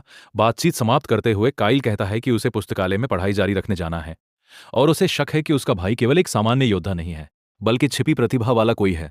अडूलो परिवार की परवाह करने वाला नहीं है और वो इतनी मेहनत केवल उससे खिलवाड़ करने के लिए नहीं करेगा। खेल में ड्यूक कोई भी रास्ता चुनने पर विद्रोह में जीवित नहीं बचा। शायद उसके बारे में कोई राज है जो कोई नहीं जानता। फिर कहानी जंगल के बीच एक छोटे से शांत शहर में जाती है। वहां रक्षक एक पैकेज हाथ में लेकर घूम रहा है। वो कहता है कि काइल यात्रा पर बहुत अच्छे से पेश आया और सबकी बात मानी, लेकिन मार्क्यूस जानना चाहता है कि क्या शहर जाते समय कुछ और हुआ। ये रक्षक को मुश्किल स्थिति में डालता है क्योंकि वो नहीं जानता कि बात करे या राज रखे। फिर भी वो लड़के के प्रति वफादार रहता है और कहता है कि केवल कुछ छोटे राक्षस आए थे। रक्षक के साथ यात्रा करते हुए बूढ़ा आदमी इन यात्राओं में हमेशा आराम से रह सकता है। एक पल के लिए वो काइल की इच्छाओं को पहले रखने और राज छुपाने का फैसला करता है। पता चलता है कि वो उस शहर में अपने पिता से मिलने गया था। दोनों मछली पकड़ते हुए काफी देर बात करते हैं, सब कुछ के बारे में बताते हुए। अफवाहें कि मुख्य किरदार और परिपक्व हो गया है, गांव तक पहुंच चुकी है। ये योद्धा को खुश करता है और वो तारीफ करता है कि उसका शिष्य कितना जिम्मेदार बन गया है। मूल रूप से उसने एक रक्षक के रूप में अपना फर्ज निभाने और फिर योद्धाओं के दल में वापस जाने की योजना बनाई थी, अपना करियर जारी रखते हुए। लेकिन कुछ बदल गया हाल ही में और इसने उसे चुप करा दिया है। शायद बच्चे की योजनाएं बदल गई है, लेकिन वो अभी भी पक्का नहीं है। शिविर में मुख्य किरदार कहता है कि योद्धा की पुरानी तलवार कमजोर है और उसे बदलना होगा। अगर वो पूरी ताकत से वार करे तो ये टूट ही जाएगी क्योंकि धार बहुत नाजुक है। वो ये इसलिए जानता है क्योंकि उसने थोड़ा अध्ययन किया और एक जादूगर को मूल बातें पता होनी चाहिए। भले ही उसने ये सब खेलने में सीखा, वो बता सकता है कब किसी को नई तलवार की जरूरत है। चूंकि वो केवल एक रक्षक है, उसे कभी वास्तव में एक नई तलवार कमाने का मौका नहीं मिला। मुस्कुराते हुए मुख्य किरदार कहता है कि लियोनहार्ट उसका योद्धा है और उस जैसी चीज का हकदार है। ये गोरे बाल वाले लड़के को सीधे दिल में लग जाता है। उसने मार्क्यूस से ऐसे शब्द कभी नहीं सुने थे। भले ही वो उस बूढ़े आदमी के प्रति वफादार है जिसने उस पर भरोसा दिखाया है, वो अभी भी कुलीनों के साथ घुल मिल नहीं पाता। उसके पिता जानते हैं कि वो हमेशा से काम करने से पहले सोचने वाला रहा है और उसे यकीन है कि उसका बेटा अपनी राह खुद निकाल लेगा। योद्धा बनने से पहले वे कुलीन थे, लेकिन उनके पास एक शिक्षक के लिए पैसे नहीं थे। सौभाग्य से जब वो 15 साल का था तो वो केवल अपने कौशल के दम पर अकादमी में शामिल हो गया। मन की गहराई में वो शायद पहले से जानता है कि वो क्या करना चाहता है, बस अभी तक पूरी तरह समझ नहीं पाया। उन्हें चिंता करने की जरूरत नहीं है, क्योंकि मार्क्यूस ऐसा इंसान नहीं जो बदले की मांग करे। मूल्यांकन सही है, वो लड़के का निजी योद्धा है और उसकी बहुत परवाह करता है। तभी एक मछली कांटे को खींचती है। महल में योद्धा गिरता है और अडोल्फ किसी बात से डरा हुआ है। वो जानना चाहता है कि क्या काइल ने अच्छे भाई की भर्ती के प्रस्ताव को स्वीकार किया। रक्षक झूठ बोलता है, कहे कि उसे हैरानी हुई कि एबेल ने इस बारे में बात भी करना चाहा। वो यह भी कहता है कि यह डरावना था क्योंकि उसने पहले कभी उस तरह की बातचीत नहीं की थी। अपराध के सरगना के लिए भाई केवल एक मुफ्तखोर है जो परवाह करने का नाटक कर रहा है। आखिरकार जब काइल बीमार था, एबेल ने परवाह भी नहीं की कि वो मौजूद हैं। अडोल्फ इसके बारे में सोचता है, परेशान कि उसकी भर्ती लगभग चुरा ली गई थी। जेरोम के जाने के बाद वो सेना से और भी ज्यादा ताकत नहीं खो सकता। भले ही ये केवल पहले सर्कल का एक बच्चा है, फिर भी ये कुछ न होने से बेहतर है। लड़का जानता है कि जब वो बीमार था तो उनमें से कोई भी उसकी जिंदगी में नहीं आया और एबेल का उसके करीब आना और भी ज्यादा साफ है, जिससे पता चलता है कि वो बच्चे की कीमत समझता है। बुराई की ताकतों को जीवित रखने और हराने के लिए उसे उस तलवारबाज परिवार की ताकत चाहिए। अडोल्फ सोचने लगता है कि वो पड़ोसी शहर के खेत से इतना अनाज क्यों खरीद रहे हैं। वे समझाते हैं कि लड़के ने इसे जादू के अनुसंधान के लिए खरीदा, लेकिन वो नहीं समझता कि योद्धा ने भी कुछ क्यों खरीदा। ऐसे दिखाते हुए जैसे उसे परवाह नहीं, वो कहता है कि ये अच्छी बात है कि काइल जादू पढ़ाई पर ध्यान दे रहा है। बुराई के लिए यह अच्छी बात है कि बच्चा ताकतवर बने ताकि वो बाद में उपयोगी हो सके। हाथ में एक किताब लेते हुए वो कहता है कि उसे जाना होगा। ये सब सुनते हुए नौकरानी दरवाजे के पास खड़ी थी। अचानक डेजी आती है, कहती है कि वो अपनी मर्जी से जासूस नहीं बनी। वो बताती है कि उसके परिवार को बंधक बना लिया गया था और अपराध का सरगना एक भयानक इंसान है। ज्यादा कुछ कहे बिना ओजियल उसे कहता है कि वो काइल के सामने फिर कभी ना आए। सच में नौकरानी खुशकिस्मत लगती है कि उसके परिवार में कोई जीवित नहीं बचा जिसका कोई उपयोग उसके खिलाफ कर सके। ये बात लड़की को परेशान करती है और वो केवल चुप रह सकती है, चूंकि उसके पास उसका पालतू और उसका मालिक है। वो महसूस करती है कि वो अब दोस्तों से घिरी है और अकेली नहीं। वो सोचती है कि अपने मालिक से उसके लापता परिवार को ढूंढने के लिए कहना बहुत मुश्किल होगा, और वो जानती है कि बाजार में बेची गई औरतों के साथ क्या होता है। अगर काइल ने उसे नहीं बचाया होता तो वही उसका हाल होता। उसका मुख्य लक्ष्य है ताकतवर बनना उन लोगों का सम्मान करने के लिए जिन्होंने उसे बचाया। छोटा लड़का अपनी आग की कुशलता का अभ्यास कर रहा है, जबकि नौकरानी दूर से देख रही है। वो एक भूसे के निशाने पर आग की लपटें दागता है। प्रहार इतना ताकतवर है कि वो निशाने को उड़ा देता है और मलबा पूरे मैदान में बिखर जाता है। हमला पहले से ही जादू के दूसरे सर्कल में है और उसकी दक्षता 100% पर है। वो कि उसका दोस्त जादू के प्रशिक्षण में पूरी मेहनत कर रहा है, लेकिन उसे अभी भी पिनिस नाम के एक शहर में जाना है, एक नई प्रतिभा की भर्ती के लिए। गोरे बाल वाला लड़का चिढ़ जाता है और उस शहर में बिल्कुल नहीं जाना चाहता। वो जगह शराब, जुआ और इससे भी भारी चीजों के लिए जानी जाती है। प्रियस एक मनोरंजन और आनंद का शहर है जो मूलतः सीमाओं के बाहर है। पिछली बार जब मुख्य किरदार वहां था तो उसने कैसीनो में जुआ खेला, अपने सारे कपड़े गवा दिए और लोगों के बाजार में बिकने से पहले भाग गया।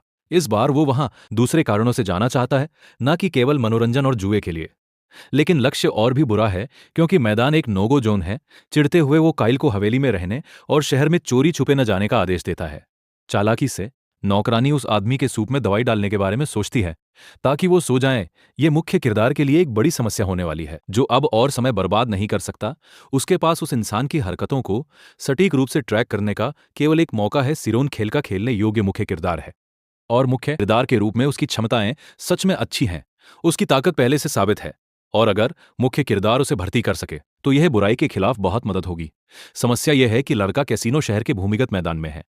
एक तरफ है मैदान के अपराजित चैंपियन, दूसरी तरफ राक्षस तलवार अपना प्रवेश करती है। कोई विश्वास नहीं कर सकता कि वो पतला सा बच्चा वही है जिसके बारे में सब बात कर रहे थे। भले ही वो कमजोर और दुबला लगता है, वो उस तलवार का उपयोग करके किसी को भी खत्म कर सकता है। वे कहते हैं कि जिस पल वो हथियार को छूता है उसका स्वभाव बदल जाता है। वो सीधे उन आदमियों पर दौड़ता है और वो एक पागल की तरह भागने लगते हैं। वो कहता है कि उनमें से कोई भी जिंदा नहीं निकलेगा और तुरंत एक को खत्म कर देता है। पूरे मैदान में खून बिखरने के साथ वो पूछता है कि आगे कौन है। एक निशाने को चुनकर वो अपने सामने जो कुछ भी दिखता है उसे काटता जाता है। जैसी उम्मीद थी, राक्षस तलवार फिर एक पागल जीत हासिल करती है। उसके दिमाग में केवल दूसरों को मारना और भी खून बहाना है। अचानक वो तलवार गिरा देता है और जमीन पर गिर जाता है, मानसिक रूप से थका हुआ। वो अपने दिन एक पिंजरे में बंद होकर बिताता है। सबकी नजरों में लगता है वो बेहोश होने वाला है और शायद मरने भी। उन्होंने उसे अपने दम पर ठीक होने के लिए छोड़ दिया, क्योंकि उसका शरीर अभी पूरी तरह विकसित नहीं हुआ। सभी के लिए यह चौंकाने वाला है कि इतना छोटा बच्चा तलवार के साथ इतना अच्छा है। उसकी कहानी अज्ञात है और कोई नहीं जानता कि उसका कोई जीवित रिश्तेदार है या नहीं। वो मुख्य किरदार जितनी ही उम्र का है और वो मैदान में राक्षस तलवार के नाम से जाना जाता है। अगर वो टीम में शामिल हो जाए तो वो एक बड़ी प्रतिभा बन जाएगा। परिवार एक शानदार दावत कर रहा है, हर तरह के मांस के साथ। दोस्त मस्ती करते रहते हैं और आखिरकार गोरे बाल वाले लड़के को पूरी तरह भ्रमित कर देते हैं। उसी रात वे रक्षक के जागने से पहले अपने कमरों से निकल जाते हैं। योजना एकदम सही लगी, बस गलियारे से नीचे दौड़ना था और गायब हो जाना था। लेकिन फिर रक्षक पहले से ही जागा हुआ है और जानना चाहता है कि वे भागने की कोशिश क्यों कर रहे हैं। वो इतना तेज है कि उसे पता चल जाता है कि उन्होंने उसके खाने में नींद की दवा मिलाई थी। यह समझ में भी नहीं आता, क्योंकि वो गोली किसी को भी घंटों के लिए बेहोश कर सकती थी। गोरे बाल वाला लड़का पूछता है कि वे हवेली से निकलने के बाद क्या करने वाले हैं। नौकरानी के रूप में जेले को मालिक को ऐसा करने से रोकना चाहिए था, लेकिन उसका बचाव करते हुए मुख्य किरदार कहता है कि वो खुद उसे समझा के लाया था, इसलिए उसे दोष नहीं देना चाहिए। हाल ही में जुए के शहर में सुरक्षा और खराब हो गई है। उनकी पिछली यात्रा के बाद से आजकल ये एक हिंसक जगह है और युवा लड़कियों के लिए वहां घूमना सुरक्षित नहीं है। भले ही उनका सुरक्षित आदमी इतना ताकतवर है कि वो शहर को तबाह कर सकता है, लेकिन यही तो नायक चाहता है, एक बड़ा हंगामा करना ईमानदारी से वो कहता है कि वो ये अकेले नहीं कर सकता और वो अपने हाथों से उस मैदान को तोड़ना चाहता है। उसकी योजना है उन सभी योद्धाओं को आजाद करना जो वहां कैद हैं, और उसे मदद चाहिए। ये अचानक है, लेकिन वो काफी समय से इसके बारे में सोच रहा था, और वो बच्चों को तकलीफ में नहीं देख सकता। ये गोरे बाल वाले लड़के को सच में प्रभावित करता है, जिससे लगता है कि ये एक नेक काम है। कुछ दिन बीत जाते हैं और वे एक कैसीनो के अंदर मिलते हैं। ब्लैकजैक की मेज पर मुख्य किरदार एक रॉयल स्ट्रेट फ्लश लाता है। एक के बाद एक अच्छे हाथ आने पर मालिक मेज पर जीतता रहता है। कैसीनो में जाने से पहले गोरे बाल वाले लड़के ने एरियल को इस काम पर अपने साथ नहीं आने दिया था। दुर्भाग्य से वे सीधे मैदान में नहीं जा सकते। उन्हें दुश्मन को बाहर लाना होगा। विस्काउंट का बेटा आता है, उसका नाम चिरादा है। बहुत सारे पैसे के साथ वो अधिकतम दांव के साथ एक अलग तरह का खेल खेलना चाहता है। इशारा समझते हुए मुख्य किरदार पूछता है कि क्या कोई खेल है जो थोड़ा ज्यादा मजेदार हो। मजेदार मतलब खून और चीखे, और यही वो चीज है जो उनके खड़े होने की जगह से कुछ मीटर नीचे है। मुख्य किरदार की योजना है पहले कुछ दौड़ जीतना ताकि उनके दोस्त का मूड अच्छा हो जाए, फिर अंत में सब हार जाए। शारदा थोड़ा बेचैन होता है क्योंकि उसने सुना था कि बच्चा बदल गया है, लेकिन नहीं, वो अभी भी वैसा ही है। खबर की काइल आ रहा है फैल जाती है और विस्काउंट को तुरंत पता चल जाता है शायद कुछ नहीं, वो केवल जुआ खेलने और पैसे उड़ाने आया है। तो चिड़ता अपने पिता को आश्वस्त करता है, कहते हुए कि वो इसे संभाल सकता है और उस मूर्ख को खुद अकेले काबू कर सकता है। उसका सिद्धांत है कि मुख्य किरदार अच्छा दिखावा करने से थक गया और घर से भागकर जुआ खेलने आया है। उसकी योजना है युवक से एक एक पाई निचोड़ना। हर कोई उस जगह में नहीं जा सकता, और वो ऐसे दिखाता है जैसे वो उस पर एहसान कर रहा हो। और हाँ, ये निश्चित रूप से मालिक को खुश करेगा, क्योंकि इसमें वो सब कुछ है जो वो चाहता है। योजना बढ़िया चल रही है और बच्चा उत्साहित दिखता है, लेकिन वो नहीं कहता क्योंकि वो उस पूरी जगह को तबाह करने वाला है।